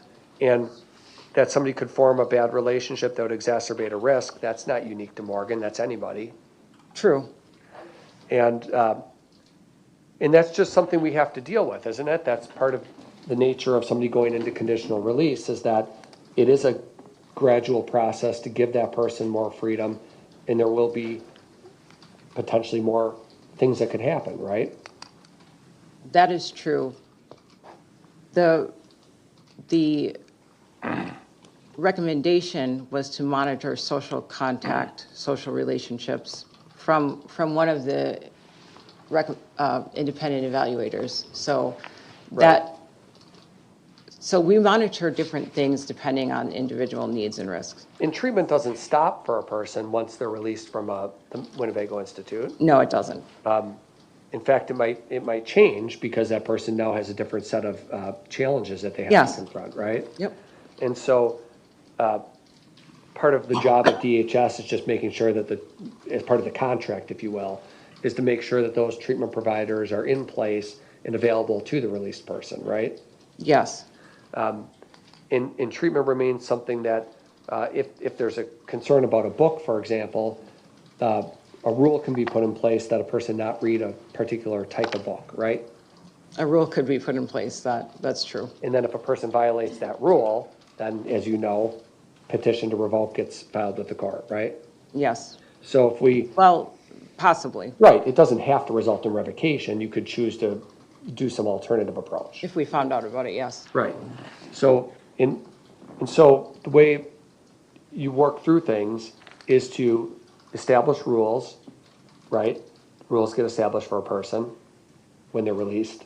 Yes. And in this case, no rules have even been really, other than the ones that exist at Winnebago, there's really been no set of rules that's been provided to Morgan to say, here's what you can read and here's what you can't read, right? I don't know that. Well, I have no idea actually of that. well, you said before she's not here because she violated any rule. We've already established that, right?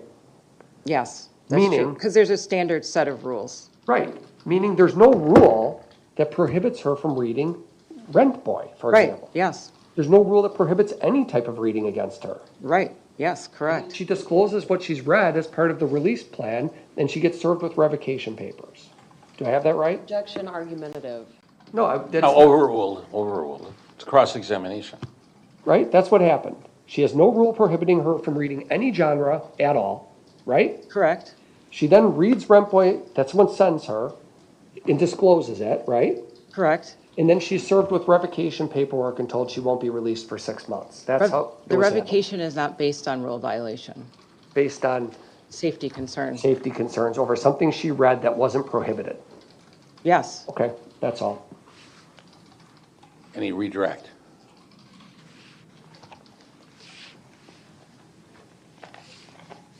You were asked a lot of questions just now about why the petition to revoke was filed.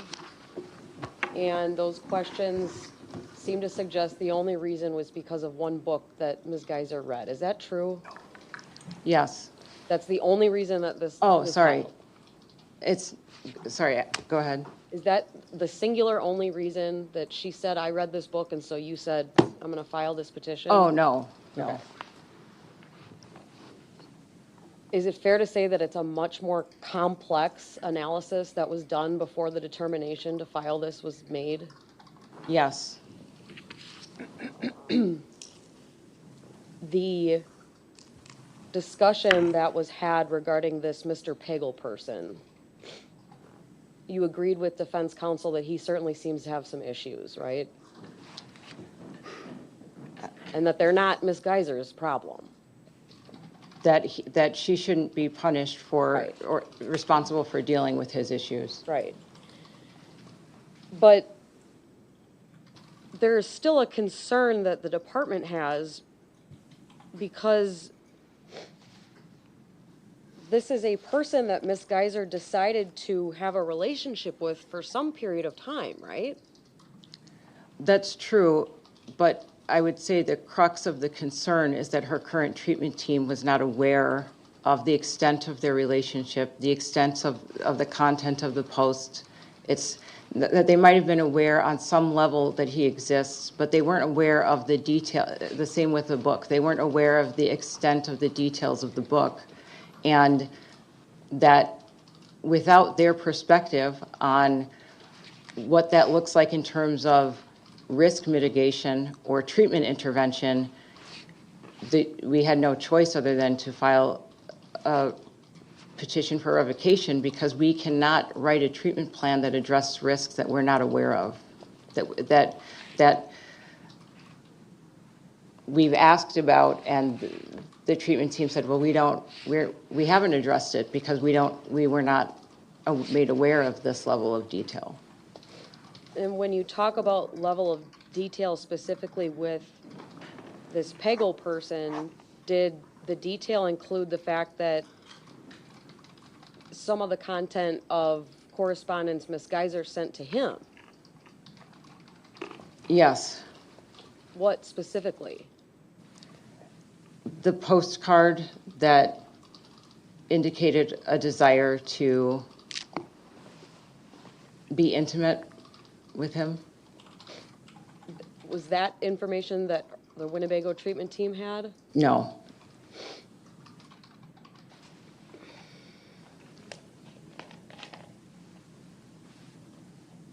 Do you think that it's a distinction for the treatment team to be aware of someone's name versus to be aware of a fact like that? Yes. Why?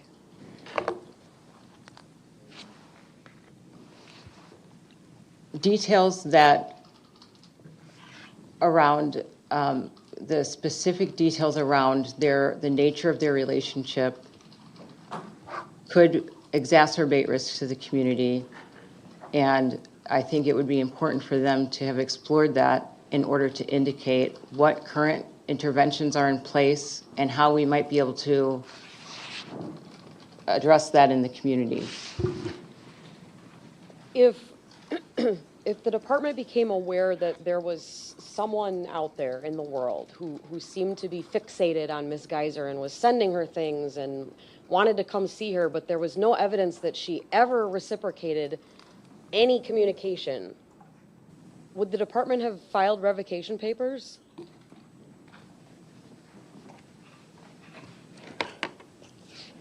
Probably not.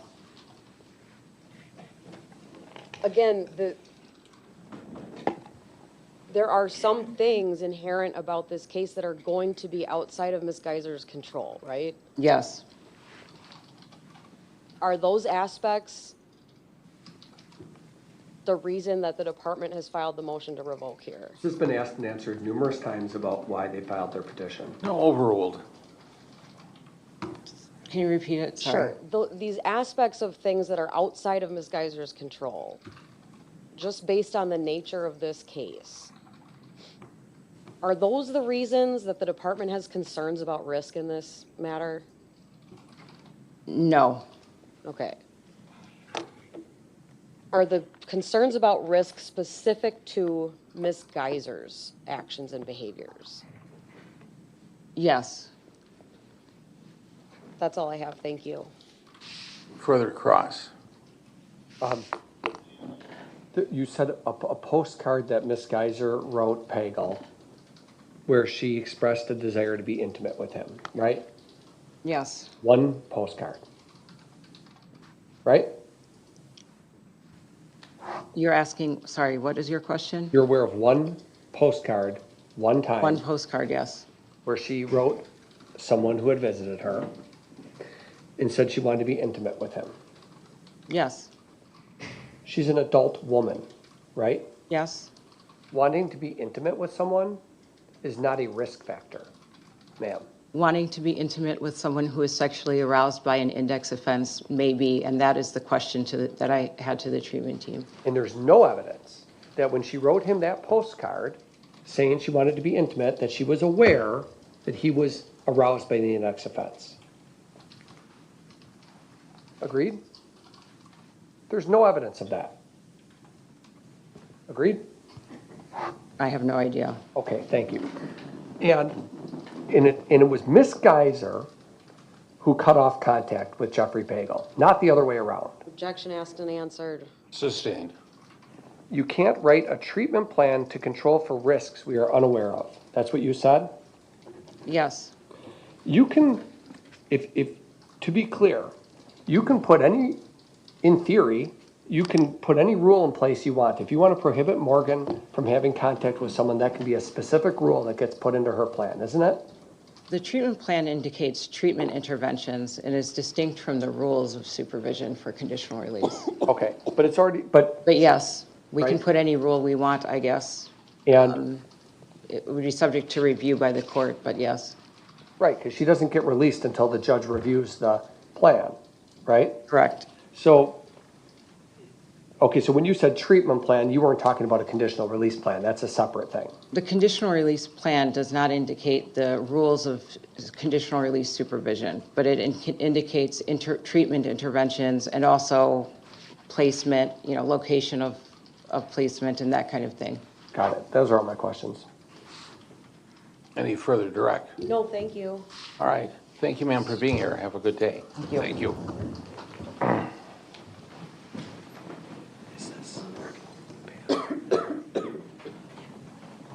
That's what I was thinking.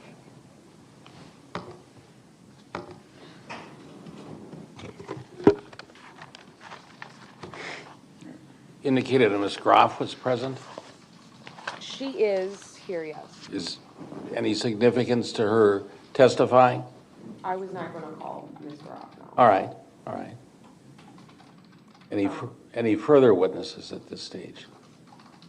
There is, I'm just trying to find her name, I'm sorry. You asked for someone to appear by Yeah, Zoom. Lisa Portman is on Zoom. She is appearing remotely with the permission of the court. Are you calling her? Yes, please. So is Portman in the Zoom arena? I believe she was.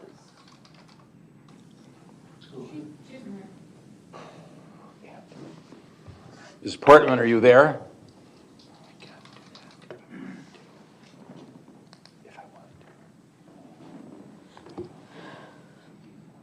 Yes, I'm here.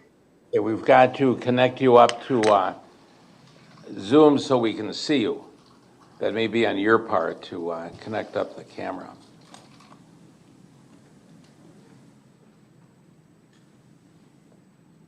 Sorry, I'm trying to turn on the camera and I'm not quite, it's not, oh, there it is. Okay. Oh, there we are. Okay, good afternoon. Hello. So I can see you and I can hear you. Can you see and hear the court?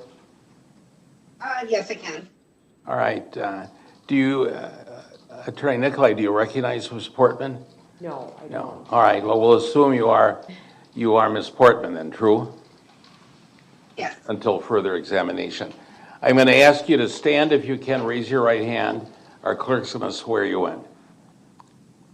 Do you swear that the testimony you're about to give in this matter before the court shall be the truth, the whole truth, and nothing but the truth, so help you God? I do.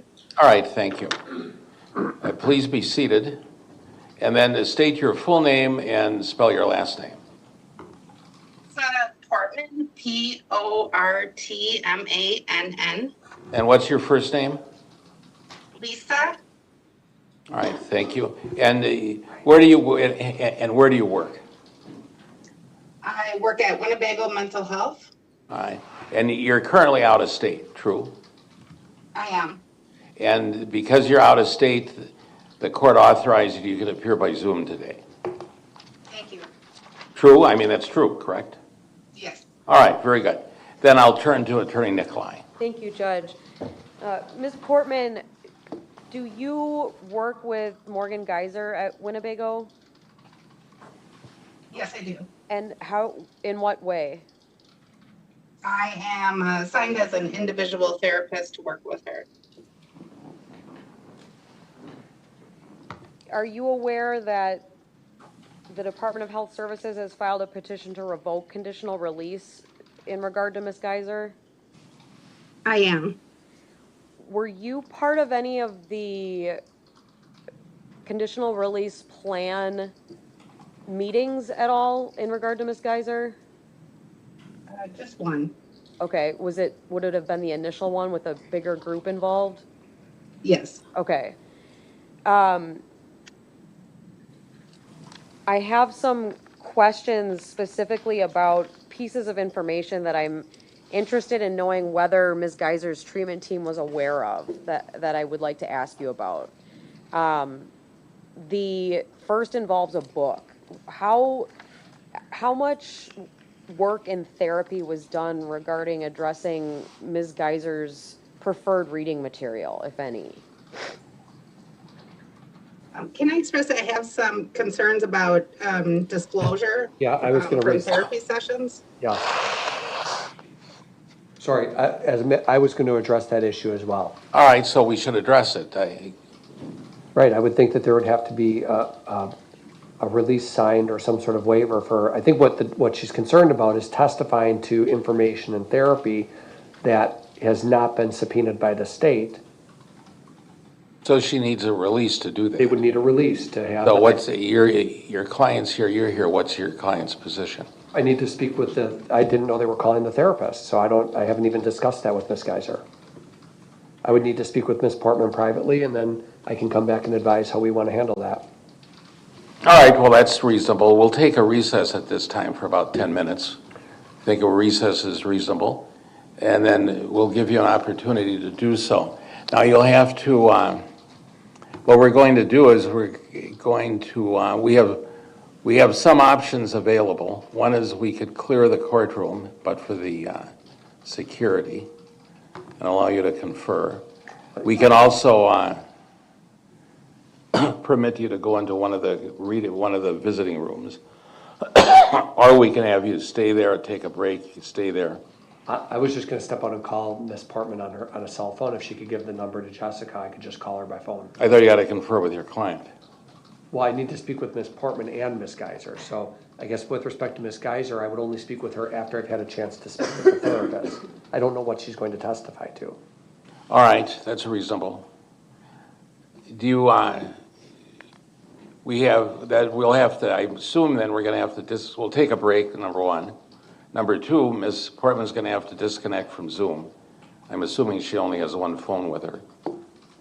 And Yes. and then that contact can occur. There's no need to broadcast your phone number over the public airways, but you could text it to someone. Have you provided your phone number to Attorney Nicolai? No. Have you provided it to the court? Yeah, I can respond to the email with my phone number that I was sent the subpoena. Okay, so that would be to Attorney Nicolai? Yeah, let's do that. We'll I take believe it, so. we'll take a break for about 10 minutes. Let's say 10 minutes, and we'll do our best. And then Judge, if they're gonna converse it here, I'll just have everybody in the gallery go outside and close Yeah. the doors. How do you want to handle then your conversation with your client? We'll just go right in a private area and talk. That's a jail area, there's no, like, actual to talk, those are just cells. No, I thought there was a communication capability. Yeah, she can go in that room and I can go in the other room. Okay, yeah, we do that. Yeah, I'm gonna see. then we'll do that. All right, so we're going to take, let's be in recess to 4 o'clock. All right. Put you in a room, we just chat. Yes. Okay, court's in recess.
May be seated. Thank you. We'll be back on the record in the Geyser case, same appearances and case number. We were reviewing the status of Ms. Portman's testimony. Let me ask Attorney Contin what the status of the situation is. Yes, Judge, I don't know if you want to do a colloquy with Ms. Geyser, but she would orally give her release for Ms. Portman to speak about their therapy. All right, Ms. Geyser, you understand that Ms. Portman, your contact with Ms. Portman is subject to rules that make it confidential. Yes, sir. So if she talks about it here in court, it's not only between Ms. Portman and me and you and the attorneys, but all the people in the courtroom hear it, and it's the proceedings are being can be broadcast, and it can be outstanding. Yes, sir. And so whatever is said will be out in the public domain, as they say. People will know about it. And sometimes confidential information you don't want out. It's between you and the doctor, you and the professional, you and Ms. Portman. I give my permission, sir. You do. You understand you could say no. I do, sir. And you've talked to your attorney about that? Yes, sir. Satisfied with Attorney Cotton's advice? Yes, sir. Satisfied with him as your attorney? Yes, sir. All right, well, that's fine, thank you. I'll then authorize that I'm satisfied then, Ms. Portman, that Ms. Geyser has released you from any rules of confidentiality with regard to your testimony today. You can proceed. So we'll go ahead. Thank you, Judge. Ms. Portman, I'm just going to ask a few pretty specific questions. And to clarify, you would be considered part of Ms. Geyser's treatment team with Winnebago Mental Health Institution, right? Yeah. Okay.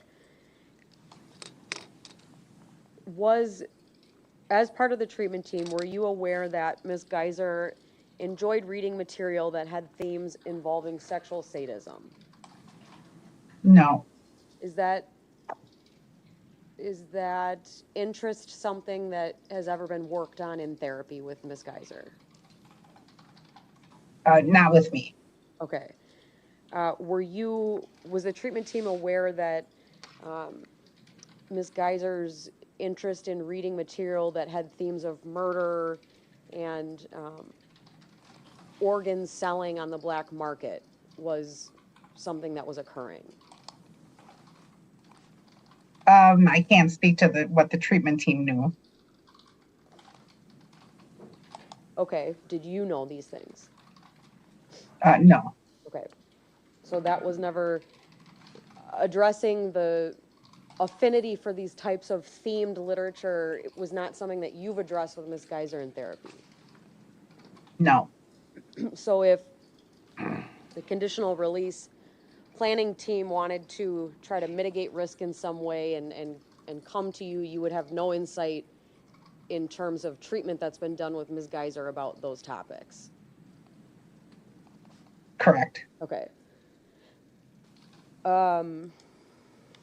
In terms of this individual, Jeffrey Pagels, were you aware of Ms. Geyser's relationship with him? I've heard his name mentioned before in therapy. Okay. Was information relayed to you that Ms. Geyser wanted to be sexually intimate with this person? No. Was information relayed to you that this person was sexually aroused by Ms. Geyser's index offense? No. Were you aware that Ms. Geyser was sending this individual letters or cards?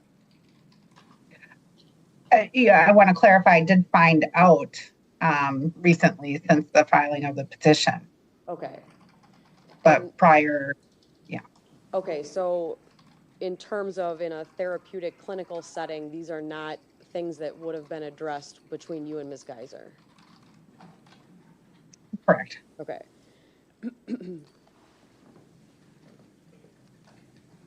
What about, has there been work done between you and Ms. Geyser in terms of her affinity for violent or dark artwork?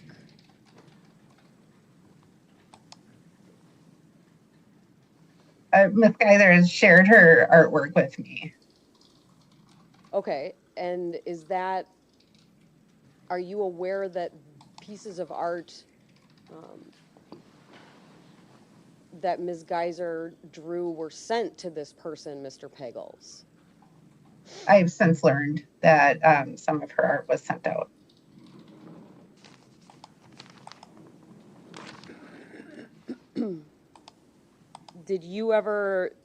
Were you ever shown artwork that Ms. Geyser did that depicts a decapitated type figure with blood coming out of the neck area? Does that sound like something that you've ever seen?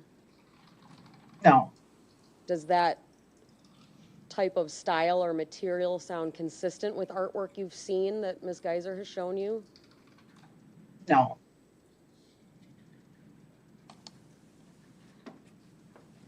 Is Ms. Geyser's interest in creating that type of artwork something that you've worked on with her in therapy? no.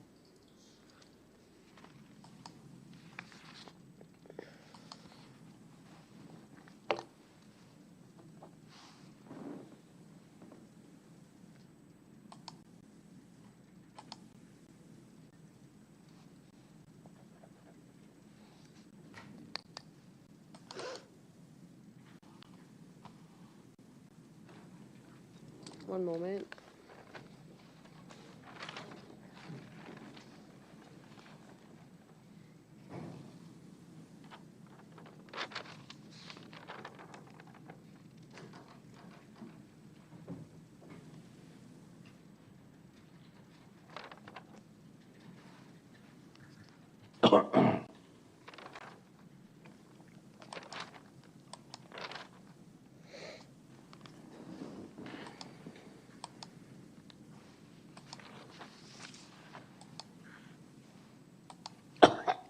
Those are all the questions I have. Thank you.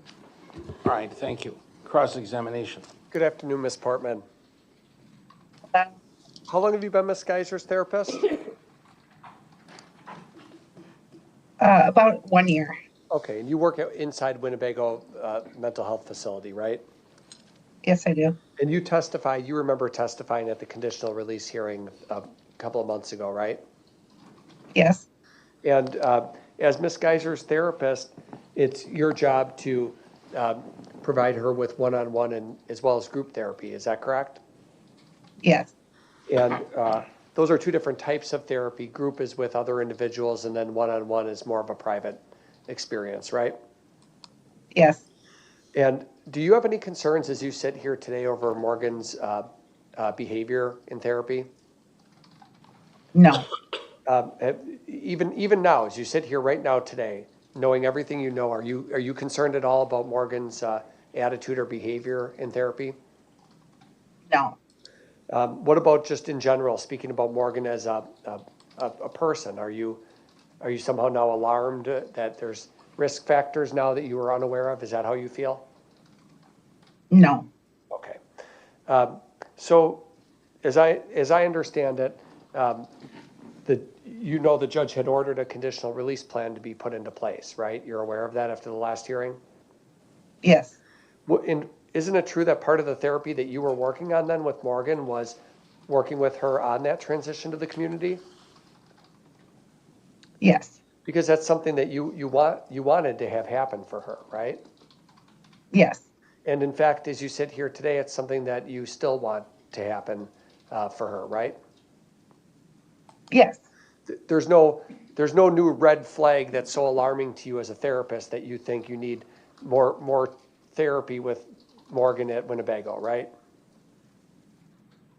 no, So, and that's knowing this information. The state asked you about Morgan's reading themes. The book we're talking about, this Rent Boy book, you are now aware she read that book, right? yes. Has there ever been a rule of therapy or that she can't read certain material? No, Are you aware of is she subject to any such rules that she can't read a particular genre or a particular type of book at Winnebago? No, So there's no restrictions, right? not that I'm aware of. And you would agree that you and Morgan have a good relationship, at least you would see it that way, right? Yes, And now that is part of the therapy that every time she comes in to meet with you, Morgan talks about the last book she read in the last couple of days, or how do you guys handle her choice of reading material? if she chooses to share what she's reading, she might share what she's interested in or what she's reading. I don't specifically ask about it. You've gotten to know her very well over the last year, right? Yes, You know that Morgan is a very bright young woman, right? yes, And you know that she's very well read, isn't she? yes, You also know that at Winnebago, there's no internet access that she has, right? correct. So she's not on the internet, on Facebook or any other site, interacting with people who are posting stuff, as far as you know, right? Yes, And Miss Geyser is interested in all sorts of reading material, from historical fiction to current fiction to Catcher in the Rye and Van Gogh and all sorts of things. You're aware of that? yes, Because you guys have talked about that as part of your getting to know each other. One way to get to know someone as a therapist is ask them what they're interested in, right? yes, And that's a normal part of therapy, isn't it? That as a therapist, you try to develop a rapport with the person that you're treating. yes, So if somebody that you're treating is really interested in movies, you might want to know, you might talk to them about movies or things like that, right? yes. And have you ever felt like Morgan withholds information from you in this year that you've treated her? Do you feel like you have to pry information out of her in therapy, or would you describe her as somebody who discloses and reports what she does? Yes, she is discloses and reports. She comes in ready to talk regularly. And I think it's important to cover this topic, ma'am. After reading this book, Rent Boy, that has these concerning themes, or these gory themes, did you notice a regression in Morgan such that you were alarmed that perhaps she had read something disturbing and was now experiencing trauma in therapy, or no? I have not seen any regression from her since I've been working with her. I don't know when she read the book. Okay, so in the year you've been working with her, you've not noticed any regression based on anything she's read. Is that what you're saying? Yes, Now, a person named Jeff Pagel, who you said you were aware of because his name has been mentioned in therapy before, right? yes, This is not a current person that Miss Geyser is having contact with, as you understand it, right? yes, correct.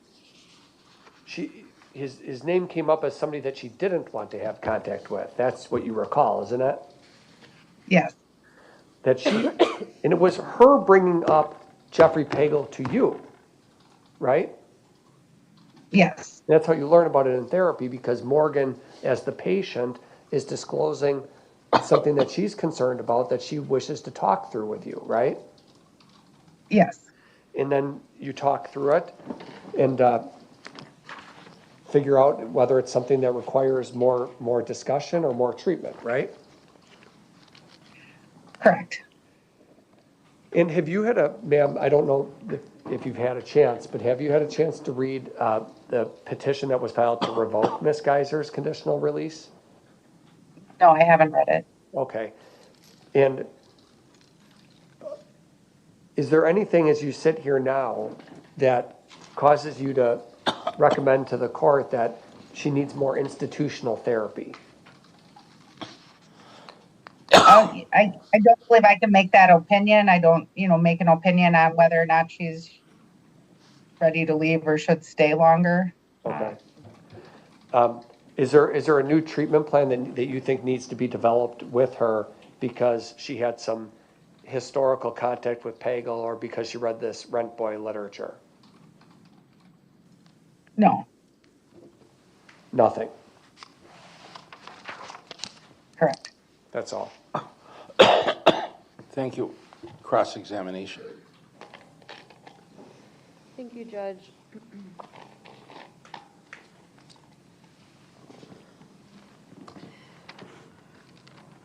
All right, I should say this is, Redirect. right, it's actually redirect, excuse me. Ms. Portman, I think that you testified that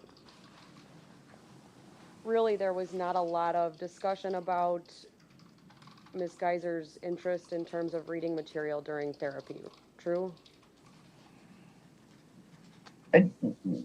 Not a lot, just casual conversation about Van Gogh. We talked about Van Gogh quite a bit. But Ms. Geyser never offered to you, hey, I'm reading this book and right now the characters are selling human organs on the black market. That was not a casual discussion that you had, right? Correct. And you've now testified that that's not a concern, you don't believe that that's concerning, right? Correct. You're aware that historically, Ms. Geyser has been fixated on fictional characters, right? Yes. And the index offense was directly related to a fictional character named Slenderman. You're aware of that, right? Yes.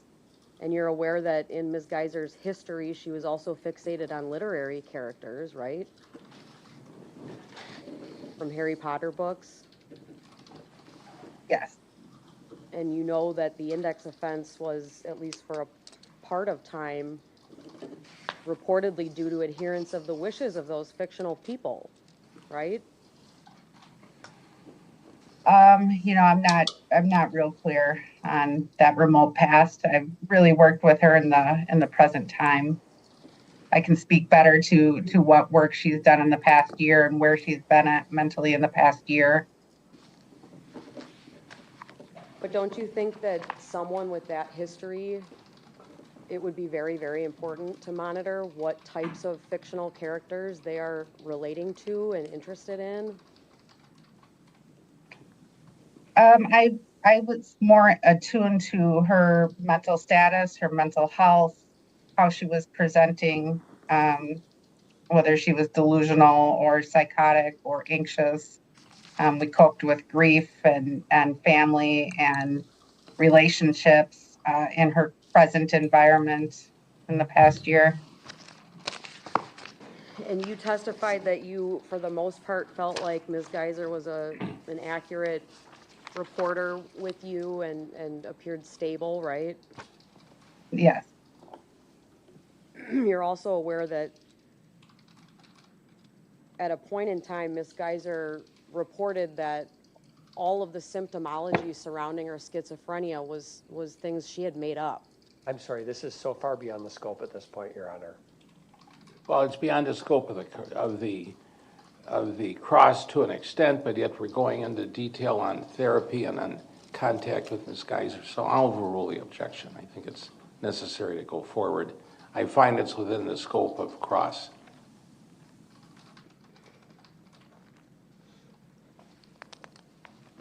Do you need me to restate the question, Ms. Portman? Please. You're aware that Ms. Geyser has reported that she feigned symptoms of schizophrenia and never suffered from a mental disease or defect at the time of the index offense. We talked about that in therapy. Do you think that it's possible that there's a risk underlying the stability that you see from Ms. Geyser in your therapy with her?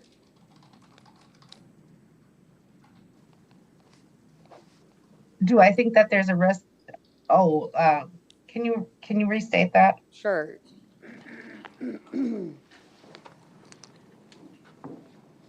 Now knowing that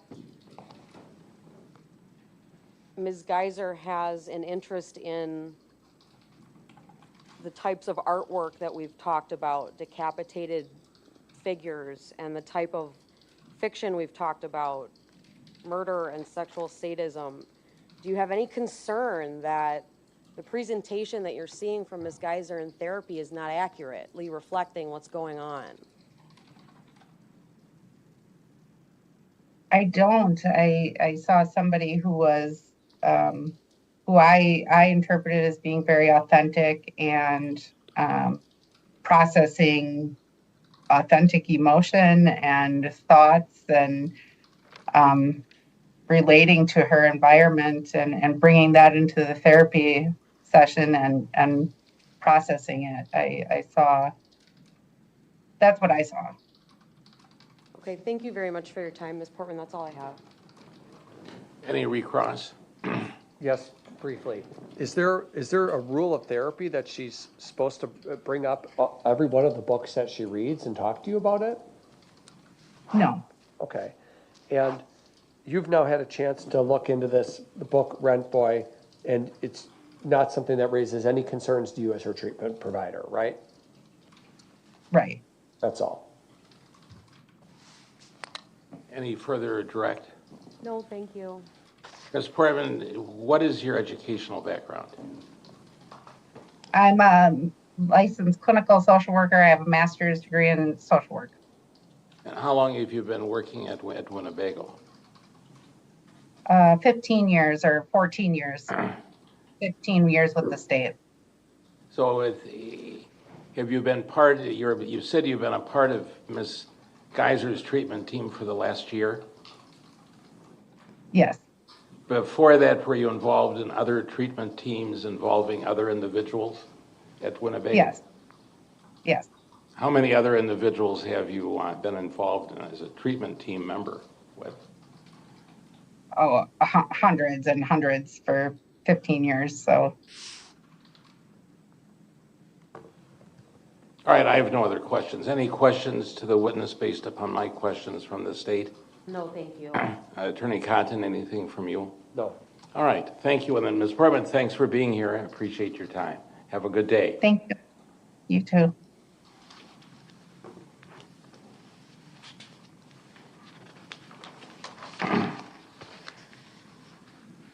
How should we proceed at this point? Judge, at this time, I don't have any other testimony or evidence on the state's burden for the petition, and I believe I've moved the only exhibit I marked into evidence, Exhibit 1.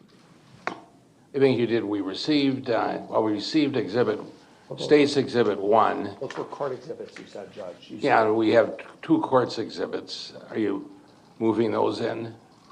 I would move both reports in. So I'll receive both, so ordered. Yeah. And then, do you want the exhibits, Attorney Cotton? I was just going to grab them, yeah. I'll give them to you. How are you, then, the state's resting, how do you wish to proceed? Call Dr. Ken Robbins. He's waiting on Zoom right now. All right. Do you want these exhibits? Yeah. Thank you.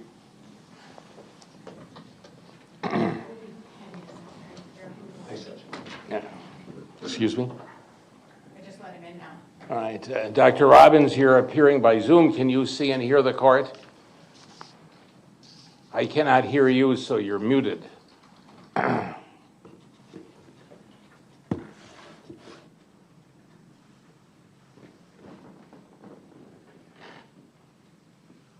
Can you hear me now? I can. I can see you and Okay, I can great. hear you. Can you see and Great. hear the court? I can. All right, very good. Thank you. I'm going to ask you to stand if you can. Raise your right hand. Our clerk will swear you in. Okay. Do you swear that the testimony you're about to give in this matter before the court shall be the truth, the whole truth, and nothing but the truth, so help you God? I do. And you've testified previously in these hearings concerning Ms. Geyser? I have. Thank you. Then Attorney Cotton. Judge, given your familiarity with this doctor, would you take judicial notice of his qualifications? I will. I'll take judicial notice of the qualifications for Dr. Robbins as well as the other 2 doctors that are to appear if they appear today. So ordered. Dr. Robbins, good afternoon. Thank you for appearing. My pleasure. You are in receipt of the amended or the petition for revocation of conditional release that was provided to you, right? Correct. After that was given, after that was given to you, did you take any action or take any steps? I did.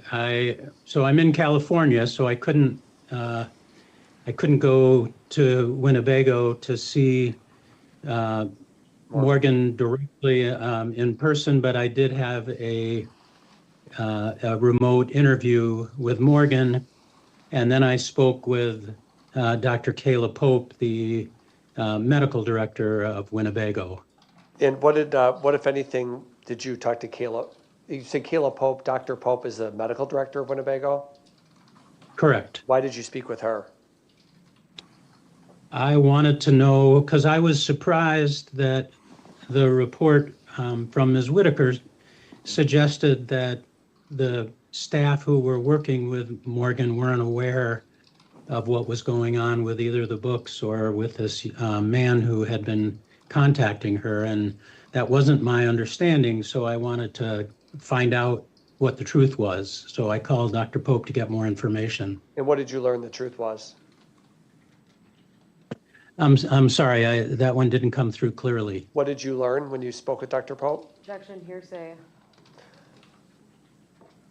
So Dr. Well, Pope told hold me, on. it is, if it's offered for the truth of the matter concerned, as I understand the question, so it is hearsay.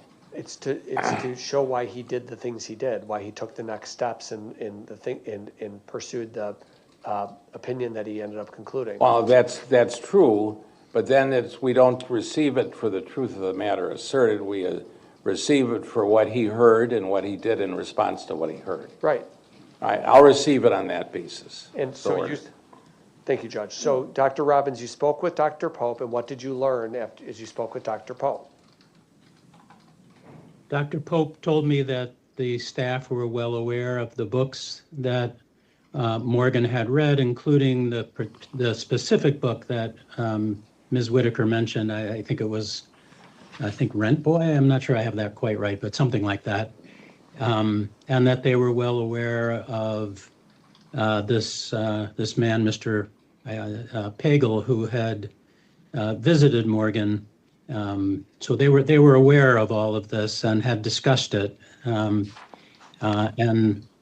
were not uncomfortable. Did not feel like any of this put Morgan at increased risk of behaving violently. Did you have an opportunity to speak with Morgan then? I did. Was it by Zoom or by phone? It was by phone. I'm in a very rural part of California, and Zoom wasn't. I couldn't access Zoom.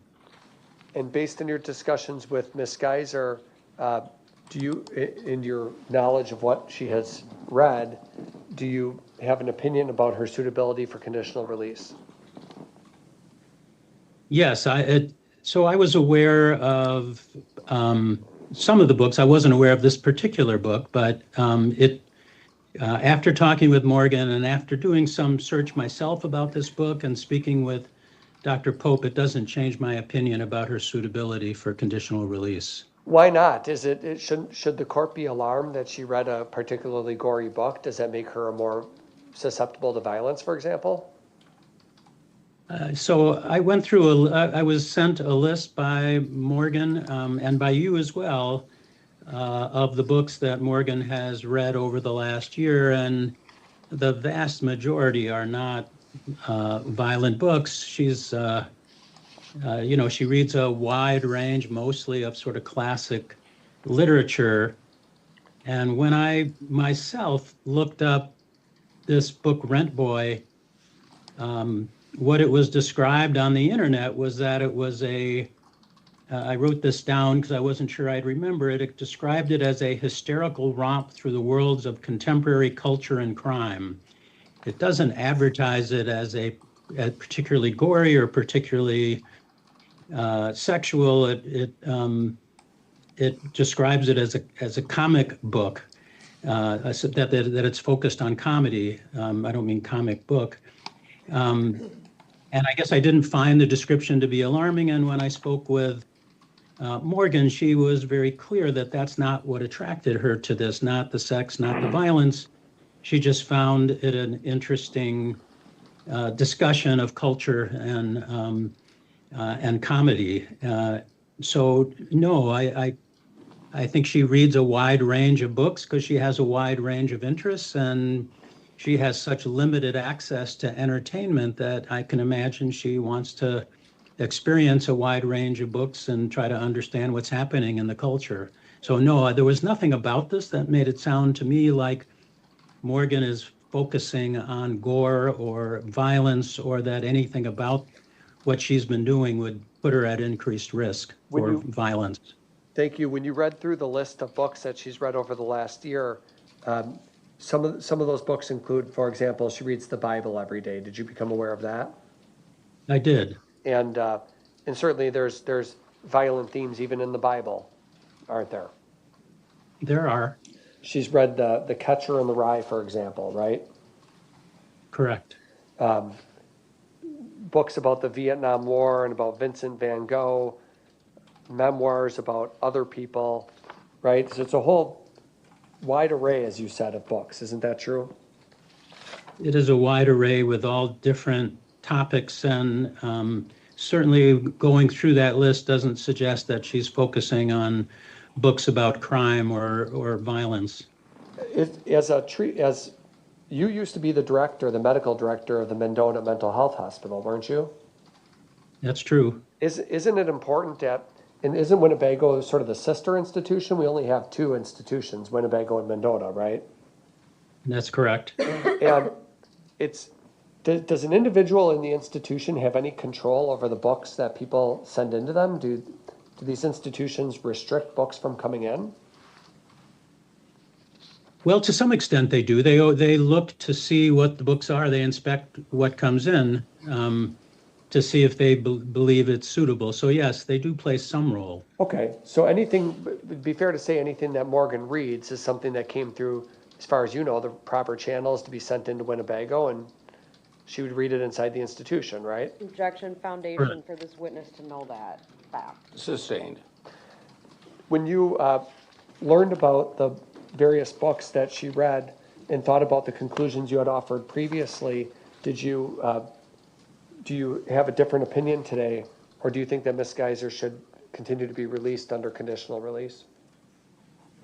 My opinion hasn't changed. I continue to believe that Ms. Geyser should be released under conditional release. And knowing what you know about her having contact in person in June of 2023 with Jeffrey Pagel and some of the other information that was contained about him, does that change your opinion?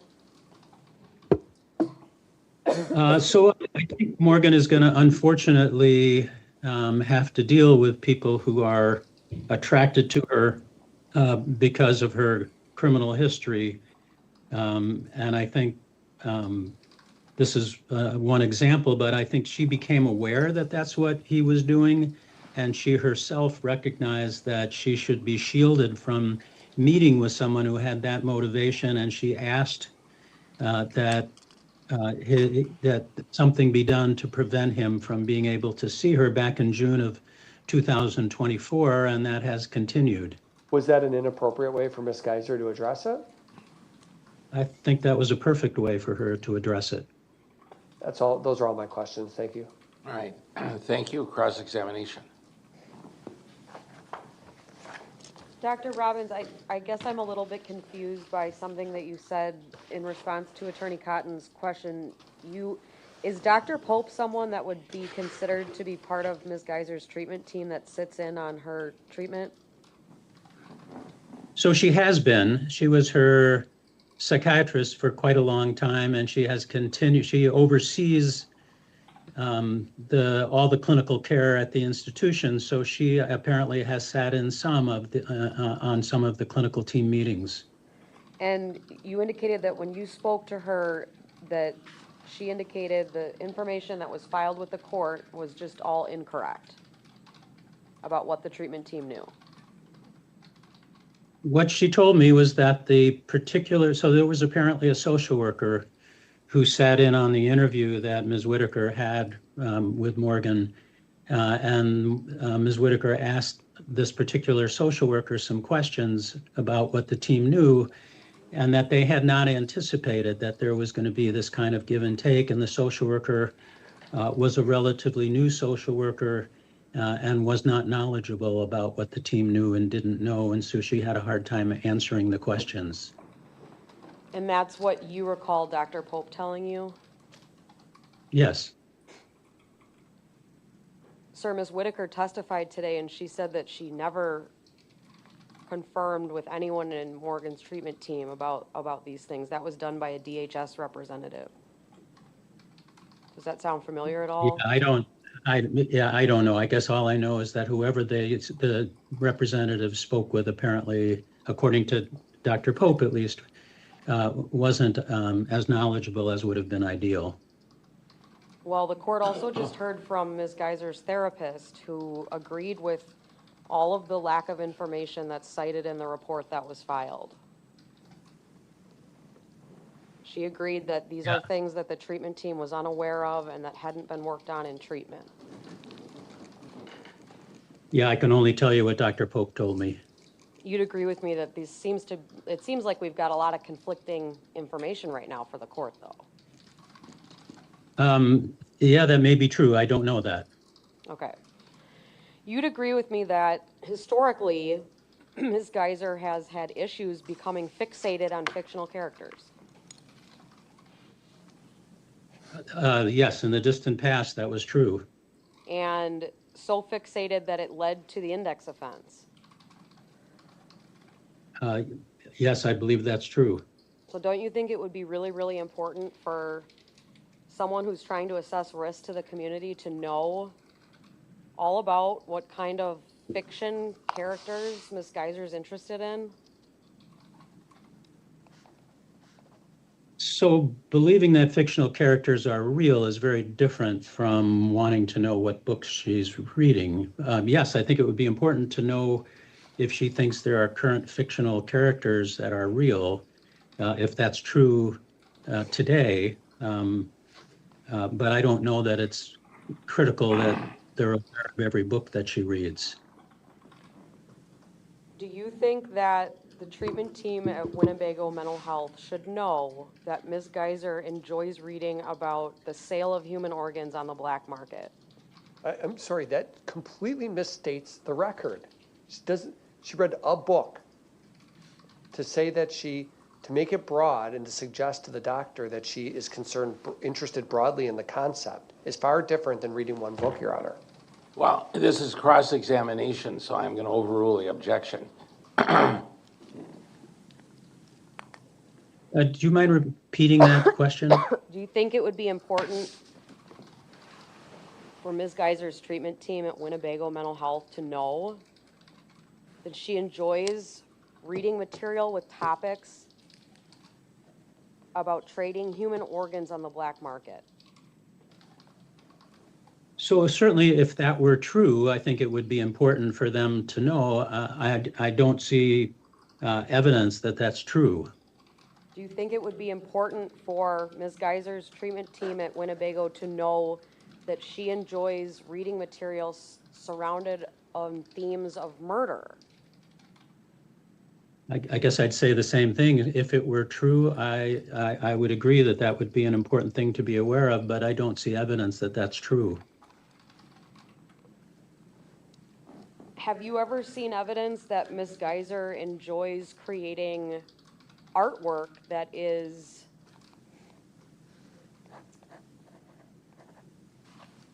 depicting decapitated figures? I'm not aware that she enjoys artwork depicting decapitated figures. Are you aware that Ms. Geyser created such artwork and sent it to someone outside of the facility? So I am aware that she sent some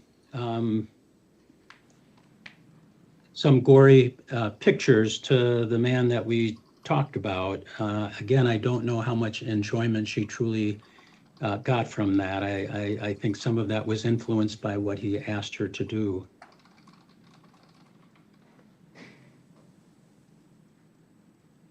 Do you think it would be important for Ms. Geyser's treatment team to know that she's engaging in creating gory artwork?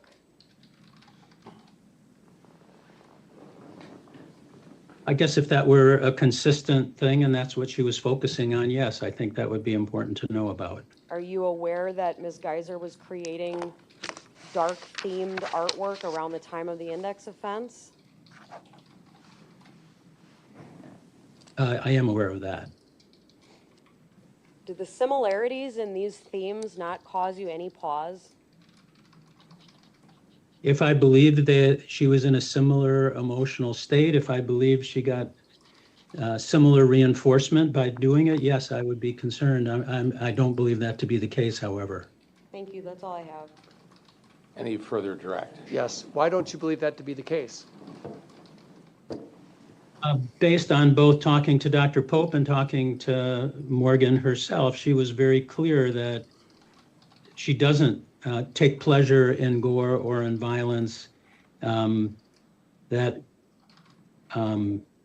she's trying to experience a full range of what's going on in the universe, and including what's going on in culture. And certainly there's a lot of violence in our culture, and I think that's part of what she's trying to understand and make sense of. But do I think that she takes particular pleasure in violence or in gore? No, I don't see evidence to suggest that. And you've studied hundreds, if not thousands, of pages of historical records in this case, right? I have. And in fact, one thing you examined and read is Dr. Lundbaum's report that she authored in support of conditional release. Do you remember that? I do. And in fact, Morgan's artwork was specifically mentioned in that report, wasn't it? It was. The fact that Morgan even said, I use my art as a way not to self-harm. I put everything bad in me out in my art and writing so I don't do that. It's a way to cope with my trauma. You remember reading that? I do. That's a healthy thing, isn't that? I think it's a healthy thing. I think Morgan has had very limited ways of expressing herself, of experiencing culture for the last 11 years while she's been institutionalized. And I guess I'm not surprised that part of what she has done is read books about crime and culture and drawn artwork involving crime, culture, and violence. I don't think that suggests that she's about to become violent. Right. The state introduced, just so you know, Dr. Robbins, today, the state introduced one photo, one drawing that Morgan did of some sort. Can we show this exhibit to the witness, Your Honor? Exhibit 1. Okay. She drew one drawing with what appears to be not even a person, but some sort of thing with its head cut off, okay? One drawing they've introduced. Does that give you any cause for alarm that she did one drawing like that? It does not. And when Ms. Geyser, and this is something you've known, even before you authored your original conditional release report, you knew about her artwork, didn't you? I did. Because she said and Morgan has said that her artwork, sometimes it's dark, right? She does. And she's in trauma therapy. That's part of her therapy, isn't it? It is, and she's around, many perpetrators, many people who've committed crimes. That's really her social group, and that's what she's hearing about. Right. What's important is whether there's any indication. Would it be important to talk to Ms. Geyser's therapist at Winnebago and hear the therapist's opinions? Would those matter, do you believe? Yes, I think that would matter. And if the therapist testified that she sees no additional need to continue providing any new therapy at Winnebago as a result of this. She's not concerned about it in the least. Okay? Okay. Does that surprise you, or do you differ in that opinion? I don't differ, and it's consistent with what Dr. Pope said to me.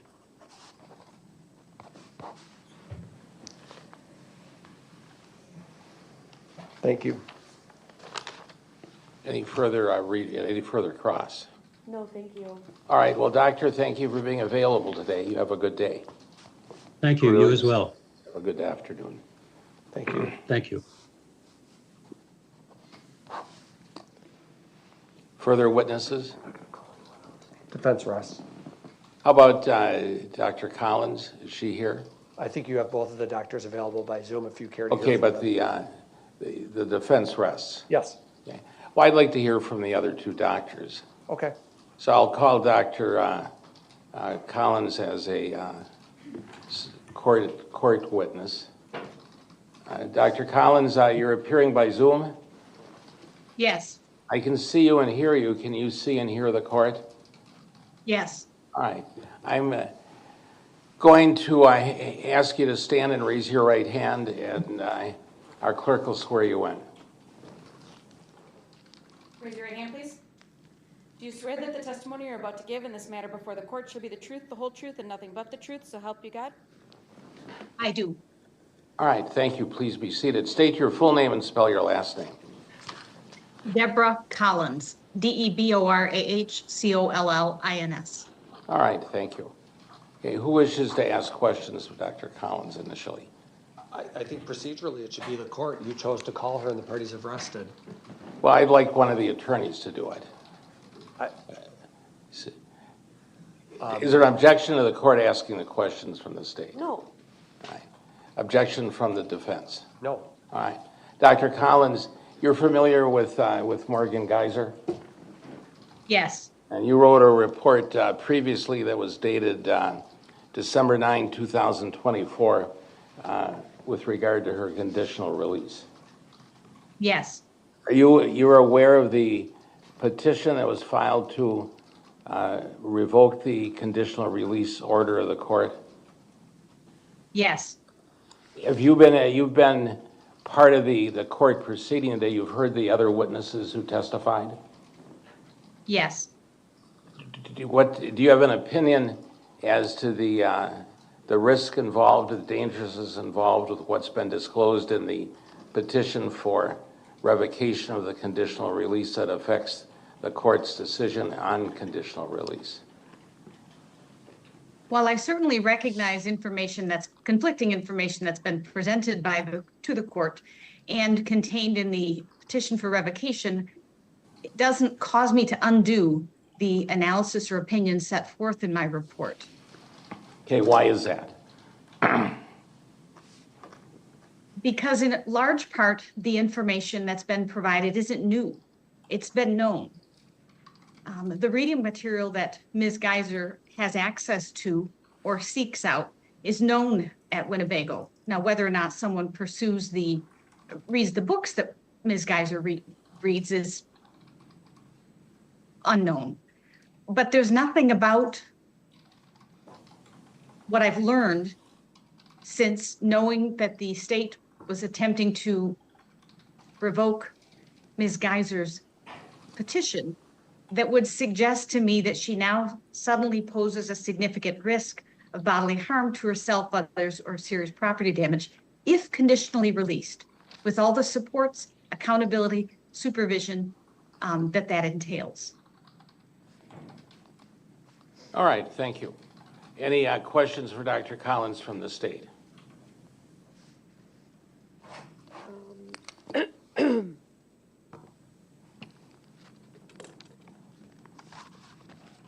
Dr. Collins, was there information that you heard that causes you concerns today or in the report you reviewed? Certainly at first blush, hearing that the accusation that someone is obsessed with gore gives one pause. When I explored that with Ms. Geyser, when I met with her for a follow-up interview virtually on Monday, when I talked to her social worker, when I look at the records that I have and hear the testimony, I don't see that to be true. I don't find it to be credible, given what others close to Ms. Geyser, who have known her best during the past year, how they describe her or characterize her in the clinical records. Have you requested additional records from Winnebago since you last did a review of records for Ms. Geyser? Yes, I did. My office requested earlier this week her available clinical records that have accrued since I met with her in November to the present. I've not received those records. Okay. Have you had the opportunity to speak with Dr. Pope, for example, from Winnebago at all? I did not speak with Dr. Pope, though I did conduct a collateral interview with Ms. Geyser's current social worker, also via video conference. Did that interview offer any insight into kind of what has become this question of what was known and unknown to the treatment team? What I learned is that the petition for revocation, the best I could gather, took the treatment team by surprise. That they had wished that some of the concerns that the half-hour weekly virtual meetings with Ms. Geyser in anticipation of conditional release had generated, had been brought back to Ms. Geyser so that she could explain or put context on things that had come up. But I learned that it's largely a surprise to staff, as best I could tell. Ms. Geyser herself mentioned that I think she had witnessed at least 4 Winnebago Mental Health Institute staff members become tearful about learning about the revocation of her petition and the curtailing of her rights and privileges currently because of it at Winnebago. In terms of specifically, and you testified that you have been able to hear the hearing that's been going on all afternoon, is that true? Yes. Okay. There seems to be some conflict between the testimony Dr. Robbins offered and the testimony that was offered by Lisa Portman in terms of the treatment team's awareness of some of these risk factors. If you'll recall, Dr. Robbins testified, well, Dr. Pope said the treatment team was aware of all of these things listed in the petition, whereas Ms. Lisa Portman testified, no, I'm her therapist, I wasn't aware of that, we didn't work on that. Did your discussion with that member of the treatment team clarify any of those issues? No, and I frankly can't, I simply am befuddled by the apparent differences or the clear differences in the testimony offered. I just don't know the answer. Okay. Thank you, that's all I have, Doctor. Attorney Cotton, any questions? So you've not changed your conclusions from your report filed December 30th, right, Dr. Collins? No, the information that I've learned has not caused me to alter either the analysis or conclusions in that report, although I would acknowledge the practical problem that the court now faces, or challenge the court now faces. Right, the practical problem being that the treatment team, rather than go to Morgan and work on this for a bit of time and get her side of it, it's immediately sought revocation, and that's what you're referring to. In part, that's what I'm referring to. The other part is that now, at least as presently stands, pending the outcome of the court's decisions, that the treatment team moving forward, if Ms. Geyser is granted conditional release, has expressed concerns about how they would do that safely. That, however, doesn't cause me to change, the data that I have doesn't cause me to change my opinion about her amenability for conditional release, her accessibility to supervision and accountability, her expressed willingness to comply with any and all terms, albeit with some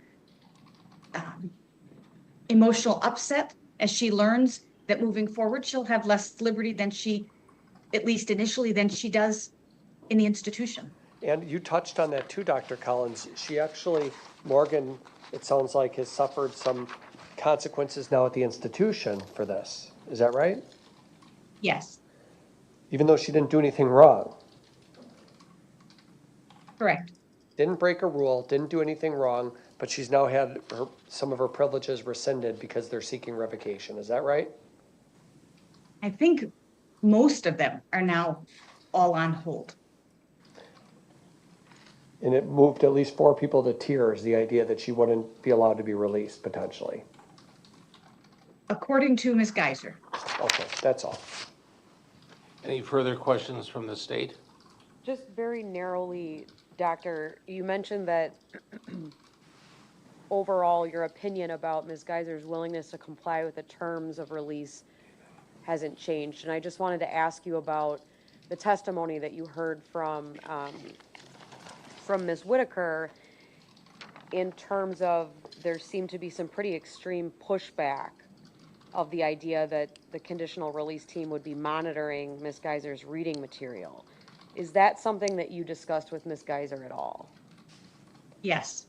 And did there appear to be more willingness to comply with that rule, that reality, that is going to be part of the monitoring? Yes. What Ms. Geyser said is that while she did express dismay, upset, was tearful when she learned that for the first time in 11 years, her access to reading material, choices about what she read could be curtailed. She said that while she was upset, she never said she wouldn't comply with that. Okay, thank you. Those are all the questions I had. Attorney Cotton, anything further? No. All right, thank you. And Dr. Collins, thank you for being available today. Thank That's all. you. I have no further questions for you. Thank you. Then is Dr. Lundholm still available? She's still on. All right.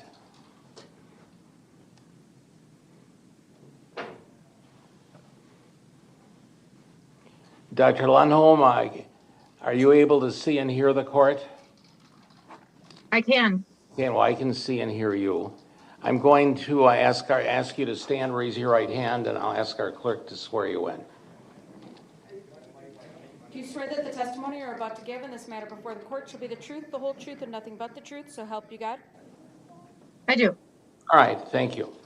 Now, you're familiar with Morgan Geyser? Yes. You've written other reports concerning her situation, true? Correct. Your most recent report is a report that was dated December 30, 2024, true? True.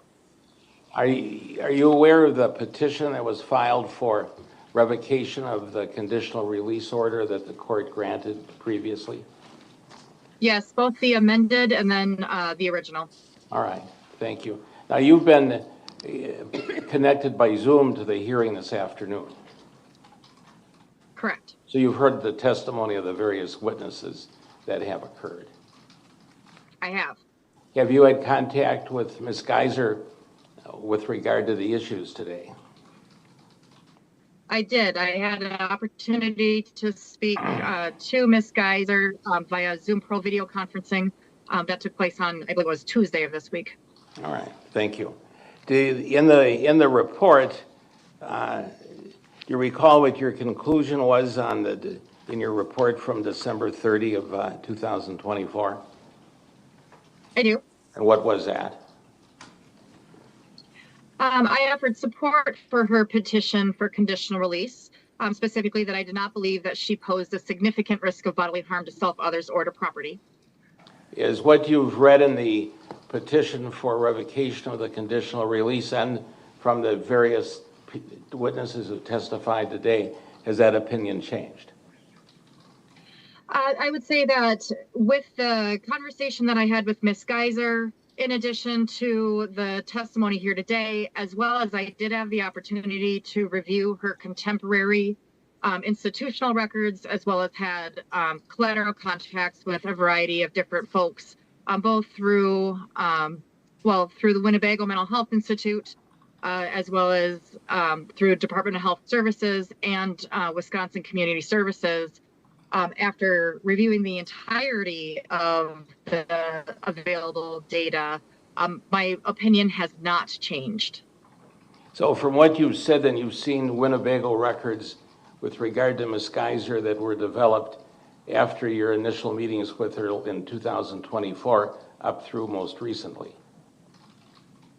Correct. I had asked for and received her institutional records that have been generated since December of 2024, which is my last contact with her.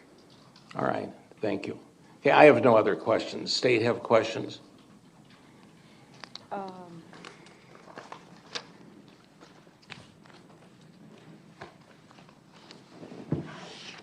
Dr. Lundbaum, you indicated that you were able to review the updated Winnebago mental health records. You also indicated you spoke with some staff at Winnebago. Would that be people from Ms. Geyser's treatment team? So I had the opportunity to speak to her current social worker, as well as I had the opportunity to speak to administrative staff, both the Winnebago director, Jesse Andrews, as well as the deputy director, Maria Kunin.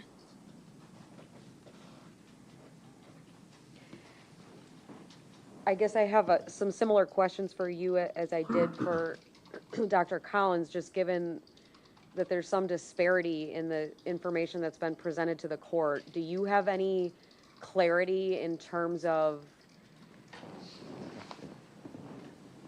whether the treatment team for Ms. Geyser knew about these topics of information or was unaware about these topics of information that are listed in the petition to revoke? Because the court's heard kind of two different things today, and I'm just wondering if you have any insight into that based on your discussions with the director. So as I understand it, the people working with Miss Geyser on a day-to-day basis in general were aware that she has read horror theme books over time, maybe not necessarily specifically the book that has come up during the course of the conditional release planning process and the ins and outs of what that book entailed, but they have expressed some familiarity with the fact that she's read different kinds of horror theme books over the course of several years. The information that I had also suggests that they were generally aware of the relationship with that particular individual. It obviously has been discussed in my previous evaluations to the court and have raised concerns about not just him, but other people that place potentially Miss Geyser in and of herself at a higher risk for exploitation or manipulation. And I have specifically recommended that the people working with her remain close in close attention to those particular folks, and it warrants ongoing consideration and monitoring to ensure that she's essentially not preyed upon. Is there a difference between the staff that are with, attending to Ms. Geyser on a daily or semi-daily basis versus what has been referred to today as her treatment team at Winnebago? So there are treatment professionals that would include her psychiatrist, social worker, Ms. Portman, who we heard from here today. There's also line staff that work with her on the day-to-day that aren't necessarily a part of that treatment team, but they do work with her closely. Then there's administrative staff. And I will be honest, I did not speak to them in particular about her adjustment, but rather I had questions about essentially policies and procedures at Winnebago and wanted some clarity from some of the questions that these allegations brought forward.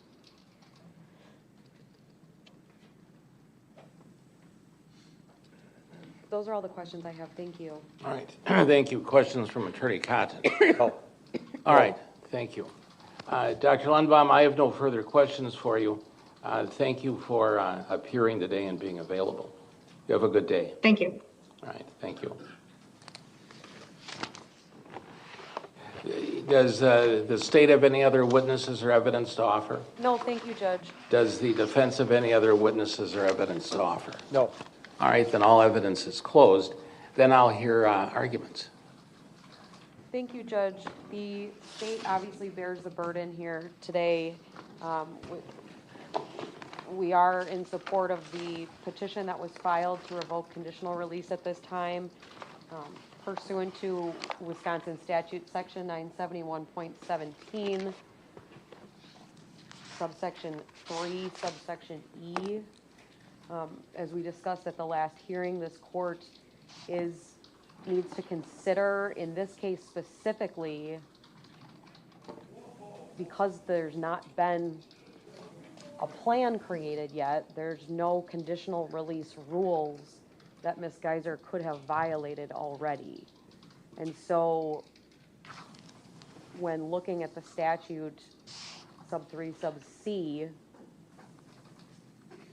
the authority under which the department has filed this petition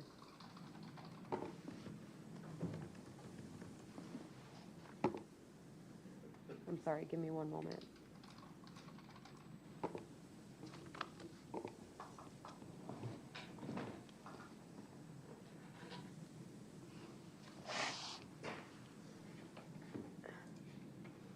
The authority under which the department filed the petition is not specific to a rule violation. It's the other piece of the clause of that sentence.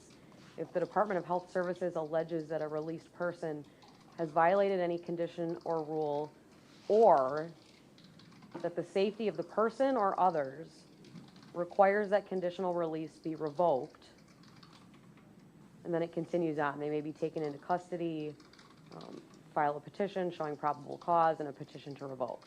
So the piece of this statute that we're operating under is that the safety of the person or others requires that conditional release be revoked.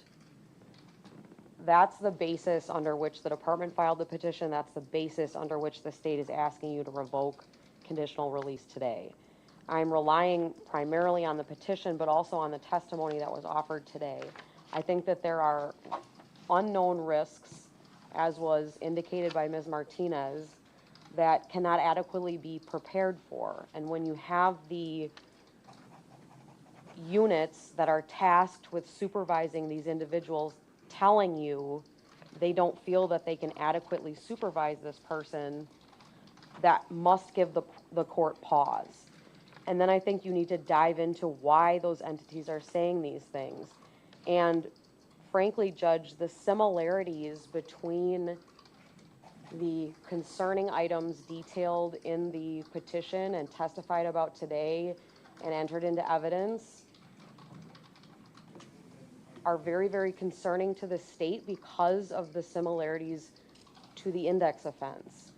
The issue of the fiction material that Ms. Geyser chooses to be reading on its face in some cases may not be an issue at all, but the problem the department sees with it here is that she wasn't completely forthcoming about it, and this affinity toward this type of material wasn't something that had been addressed with the treatment team in a way that they could rely on that treatment team to adequately assess the risk and create a plan that addressed it.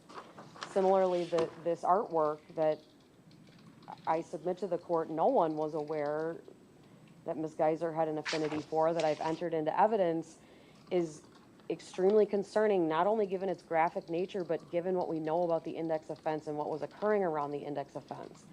The state has real concerns that these things are just, frankly, red flags at this point, and that more time is needed for these issues to be addressed in Winnebago with the treatment team, so that when conditional release is appropriate, the team can prepare a plan that will adequately protect the community. And so that's why I'm in support of the petition, and that's why we're asking that you grant the petition to revoke conditional release. And that's all the argument that I have. Thank you. All right, thank you. Appreciate the statements.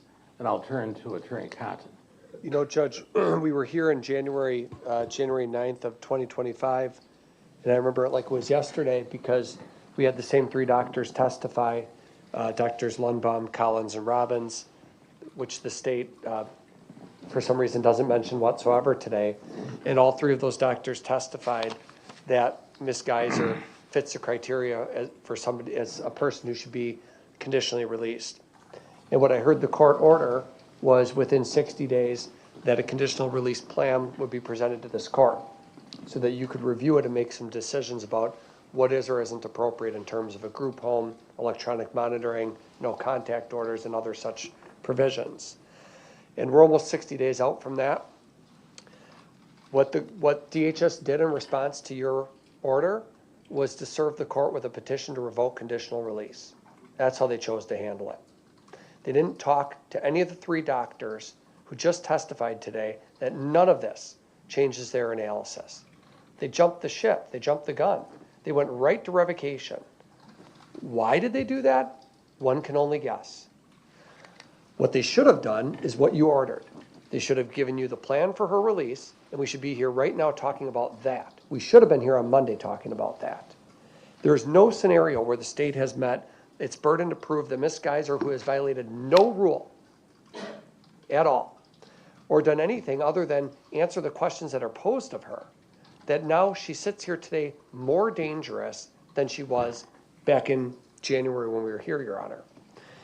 The reason you appoint doctors, Doctors Lundbaum, and these aren't any doctors that we've chosen in this case, Your Honor. These are people with extended familiarity with Ms. Geyser, people who have worked with her, unlike the people we just heard from today who meet her now, for the Ms. Martinez, who never met her, and comes in here and says she should be revoked. These doctors have known Ms. Geyser for years.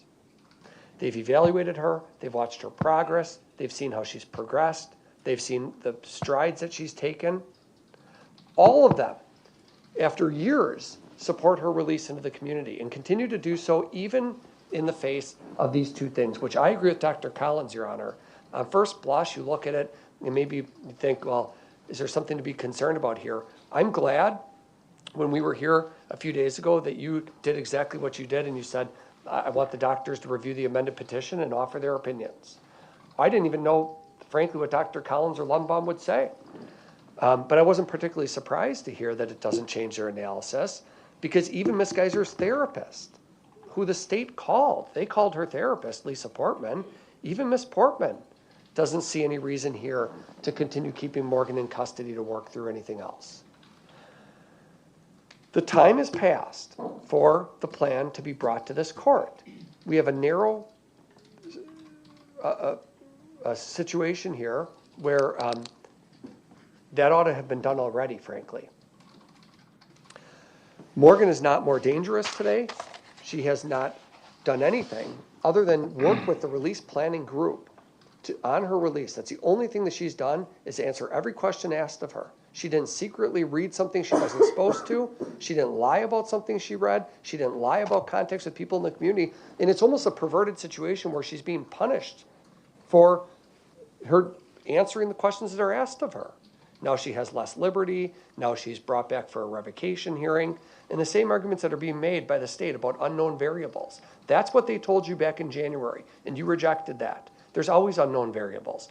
This was the central argument that's been made. We don't know if Morgan's released what the future will look like. You addressed that squarely back in January, and what you said, Judge, was that that's true. There's unknown variables in this world, but that's why the plan gets presented to you, and you evaluate it, and you decide whether that plan is appropriate. There is a group home, as I understand it, it's been testified to today, that is ready to accept Morgan. This is wrong, what they are doing. This is wrong, what DHS has done. It's not right. There's not anything that Morgan did. She wasn't violent. She didn't self-harm. She didn't lie about anything. And to, really rake her through the mud in these proceedings and bring up the fact that somebody who's been in for 11 years, who's never had any restriction on her reading material, that somehow because she cried when confronted with the fact that it was going to be reviewed, that's somehow a red flag. Really, all of this is just sort of a hit job against her, and an unfair one at that, Your Honor. I think you should rely on the 3 doctors. I think that's what this comes down to. 3 clinical experts who have years of history with Morgan, who have reviewed hundreds and thousands and thousands of pages of records, that know her history, that know the offense, that understand the dynamic that happened back when Morgan was 11 and 12, that understand the trauma that she endured as a child. Those people coming here today and telling you nothing is different now. She is not, our opinions are unchanged. That's all you need. And I would hope that you order them to get the plan here. I wouldn't say within 60 days. Frankly, they've had enough time to get the plan together. It ought to be here before you leave the bench. Thank you. All right, thank you. Then any rebuttal argument from the state? No, thank you, Judge. All right, thank you.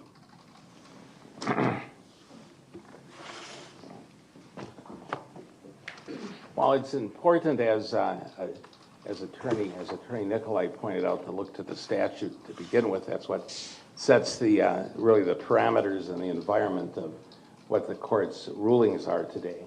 So in Section 971.17 addresses the not guilty by reason of mental disease or defect pleas and how they're handled. The court initially imposed, found based upon a stipulation of the parties to the various reports that were filed that Ms. Geyser was not guilty by reason of mental disease or defect. And then I entered a commitment order for a long period of time. I think it's 40 years.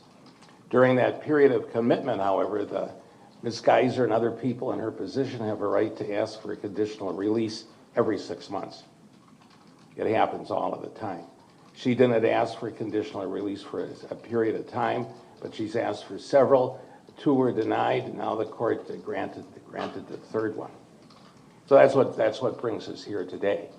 The conditional release, at least to those who are neophytes in the area and inexperienced in what all of this means, it sounds like, oh, she's out on the street and she's out on her way. That's not what it is. There's substantial supervision placed over the person on supervised release, as was testified today. Supervised release that is in many ways more strict from the rules and restrictions on the person than it would be when she was at the institution from the standpoint of freedom within the confines of the institution. So that's what we're talking about now. What happens? I'd authorize conditional release and ask the state to prepare, or the institution, the department, to prepare a plan for release, which would go in to set the stage for the parameters of rules, regulations, and where she would live and how it would be, how she should conduct herself. So what the rule says then, going to section 971.17, sub 3, sub E, in pertinent part. Now, I should also add that at the last time we were in court, the court did an analysis of the status of the case and the procedural status of the case. And that was on February 28th. So at that point, I determined, from my view of the statutes, is that the classic petition for release, or rather the classic petition to revoke a conditional release order, is done after the person's been on conditional release and the plan is in place. And we've talked about that for rule violations. In this case, the statute also provides for the state to bring, or the institution to bring, a claim for revocation of conditional release based upon safety issues. So what the statute says in the sub E, in pertinent part, if the Department of Health Services alleges that a released person has violated any condition or rule, or that the safety of the person or others requires a conditional release to be revoked, he or she may be taken into custody under the rules of the department. The department shall submit a statement showing probable cause of the detention and a petition to revoke the order for a conditional release to the committing court. That's where we are today. Now, what's important to note yet, that the final conditional release document hasn't been signed or approved. That's the plan. Right before the plan, I ruled, and at the February 28th hearing, that although it doesn't quite fit with the classic position, it's something that the court should consider. The safety issue is so important to the court and to the community that the court decided to hear the case and hear the petition.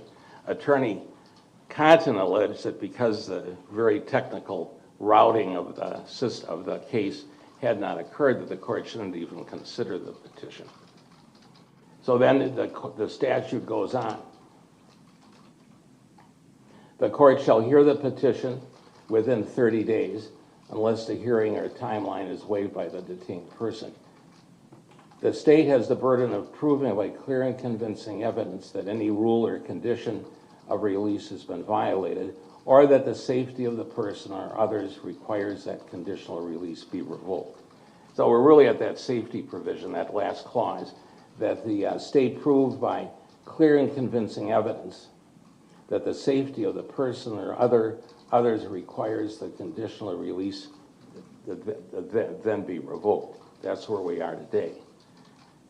Now, today, I heard testimony from a number of individuals, from the individuals who were involved in submitting the petition to the court with regard to the various allegations. The court heard from the therapist that has dealt with Ms. Geyser for last year, but herself has had worked at Winnebago for 15 years, and I think she said she's had hundreds of people that she's been a therapist for. So she's experienced. What's important, and when any of these individuals testify, is that they not do it out of they testify not out of a book or some formula that they read, but they actually have experience in addressing these particular issues and how the court should address it and how society should look at what's happening. So I'm satisfied that with Ms. Portman's testimony, that she testified as an experienced therapist addressing the needs of the public and the needs of certainly of Ms. Geyser, and what the institution's reaction to the allegations in the petition were.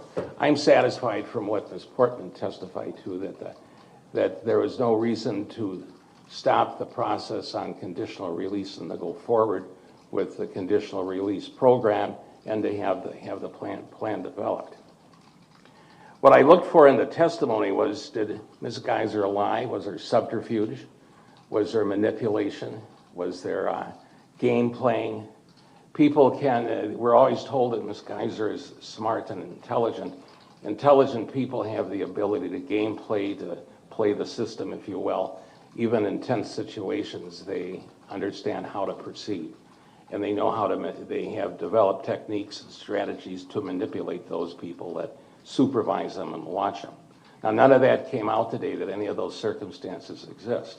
So I'm satisfied Ms. Geyser's communication with people in the institution and who she talked to about the conditional release team to was truthful and accurate. She reacted to questions that she was asked. I saw no hidden agenda on her part, no lying, no misrepresentation. That's important from the court standpoint. With regard to much has been said about books, the nature of the book, no one testified about what the book was really like except for Dr. Robbins. I was somewhat taken aback when he said it was a humorous book. I don't know whether it is or not. I'm assuming people on the supervised release team had looked at it and knew what it was.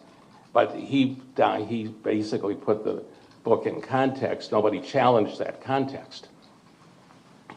With regard to the contact with Mr. Pagel, which is a matter to be concerned with, first and foremost, nobody disagrees that based upon the nature of the case, the nature of Ms. Geyser's involvement in the case, that she's going to be subject to, if you will, public scrutiny, the public notoriety, public curiosity. And there are people out there who obsess over cases such as this. I don't know whether Mr. Pagel necessarily is that, but there are people out there that will take advantage of the system for their own purposes. There is nothing in the information that we have brought forward that when Ms. Geyser developed a sense of what the person was really about, she stopped contact. There's nothing in the record that shows that she did anything to encourage the person beyond sending him some pictures and doing things like that, which she probably shouldn't have done. But I don't see that in and of itself as a reason to find that she's at risk for herself or at risk to harm the community in a conditional release plan. We can't stop other people from contacting her, from doing things that they shouldn't do. But what we can do is regulate and monitor Ms. Geyser so she doesn't encourage that. Now, there's nobody testified today that she encouraged any of this stuff. Now, she was participating, she communicated with him, she saw him, but that doesn't mean that she encouraged it or did anything to place her in an unsafe position. Now, I have to rely upon what's testified to. I don't have other information. I can make assumptions and draw inferences, but I need a basis to draw inferences. I don't see anything out there to draw any inferences that other than what's been presented. The picture's clear, it's transparent. I don't see the risk to the public. I don't see the risk to her in what other people do. Now, there's another twist to that, of course. If there was evidence that she called Mr. Pagel or communicated with him and said, come on, sneak in, get this stuff in, and we're going to get together, that's a different story.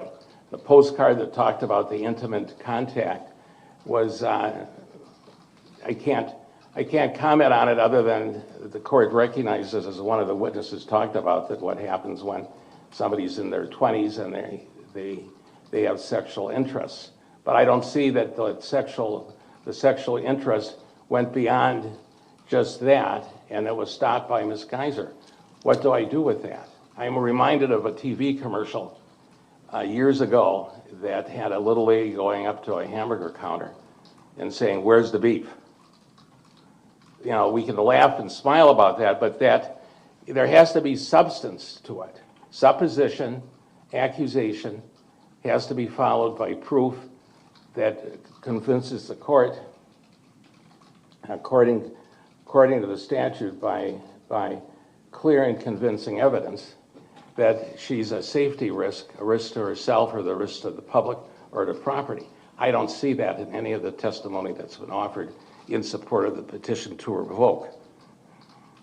I'm satisfied that, as terrible as the facts of this case are that brought Ms. Geyser in the court, I'm satisfied that under the statutes, she's followed the statutes.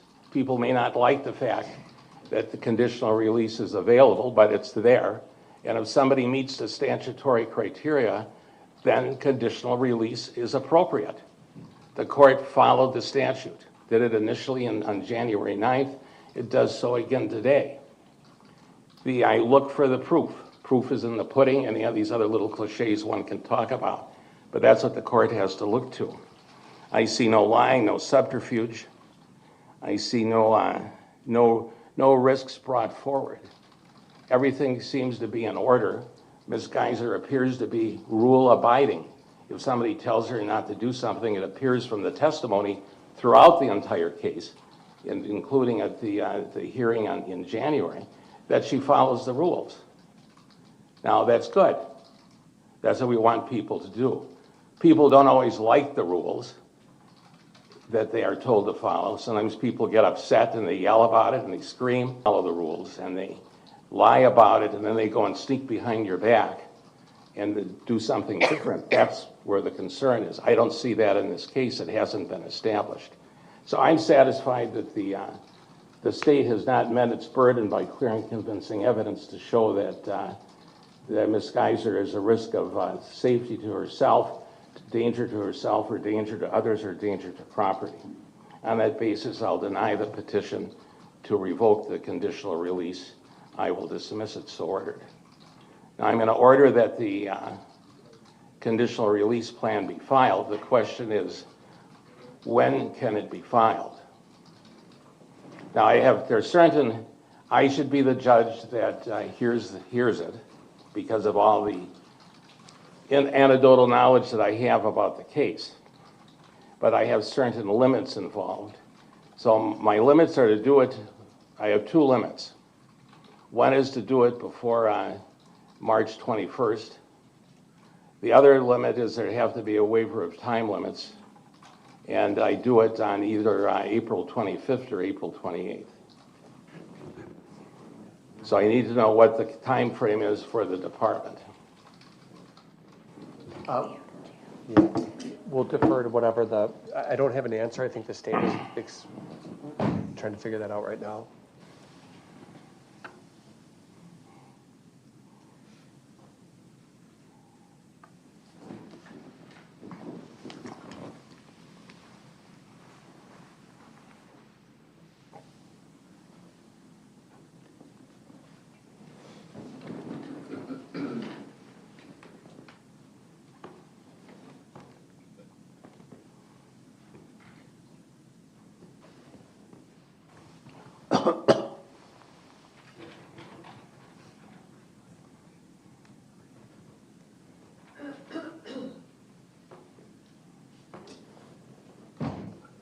Judge, I had an opportunity to speak with the members of the team that are here, and they would certainly try to have it prepared before the 21st. They're just not sure if that would be possible. Would it be possible to perhaps schedule 2 dates, and then as soon as the plan was ready, they would certainly file it, but I could let the court know whether we could have the review hearing on that March 21st date or not? Well, to have it on March 21st, which is 2 weeks from tomorrow, we'd have to have the conditional release plan filed probably by the 18th or 19th. There'd have to be time for the court to read it and digest it, as well as for the parties to do so. I mean, the team's committed to trying to accomplish that. Well, what we'll do is we'll set it for the hearing in the morning of the 21st. We'll have to move some cases, other files that I have, but we'll set it at 9 o'clock on the 21st. We'll schedule it for an hour at that time. I'll anticipate on that basis that the report would be filed on by the close of business on Tuesday, March 18th. So it's a Tuesday. There'd be Wednesday and Thursday for everyone to read and digest the conditional release plan, and then to go forward with the hearing. If that doesn't work, the court will schedule the matter for 9 o'clock on April 28th. Could we schedule it on the 21st for 9:30 instead of 9? Yes, make it 9:30 on the 21st of March. So ordered. If I'm told the report, and we want the conditional release plan to be from a procedural substance standpoint, to be a good plan. If there's people are rushing it, that's not a good idea. And I want it to be done well. And so if it can't be done, I acknowledge the time frame.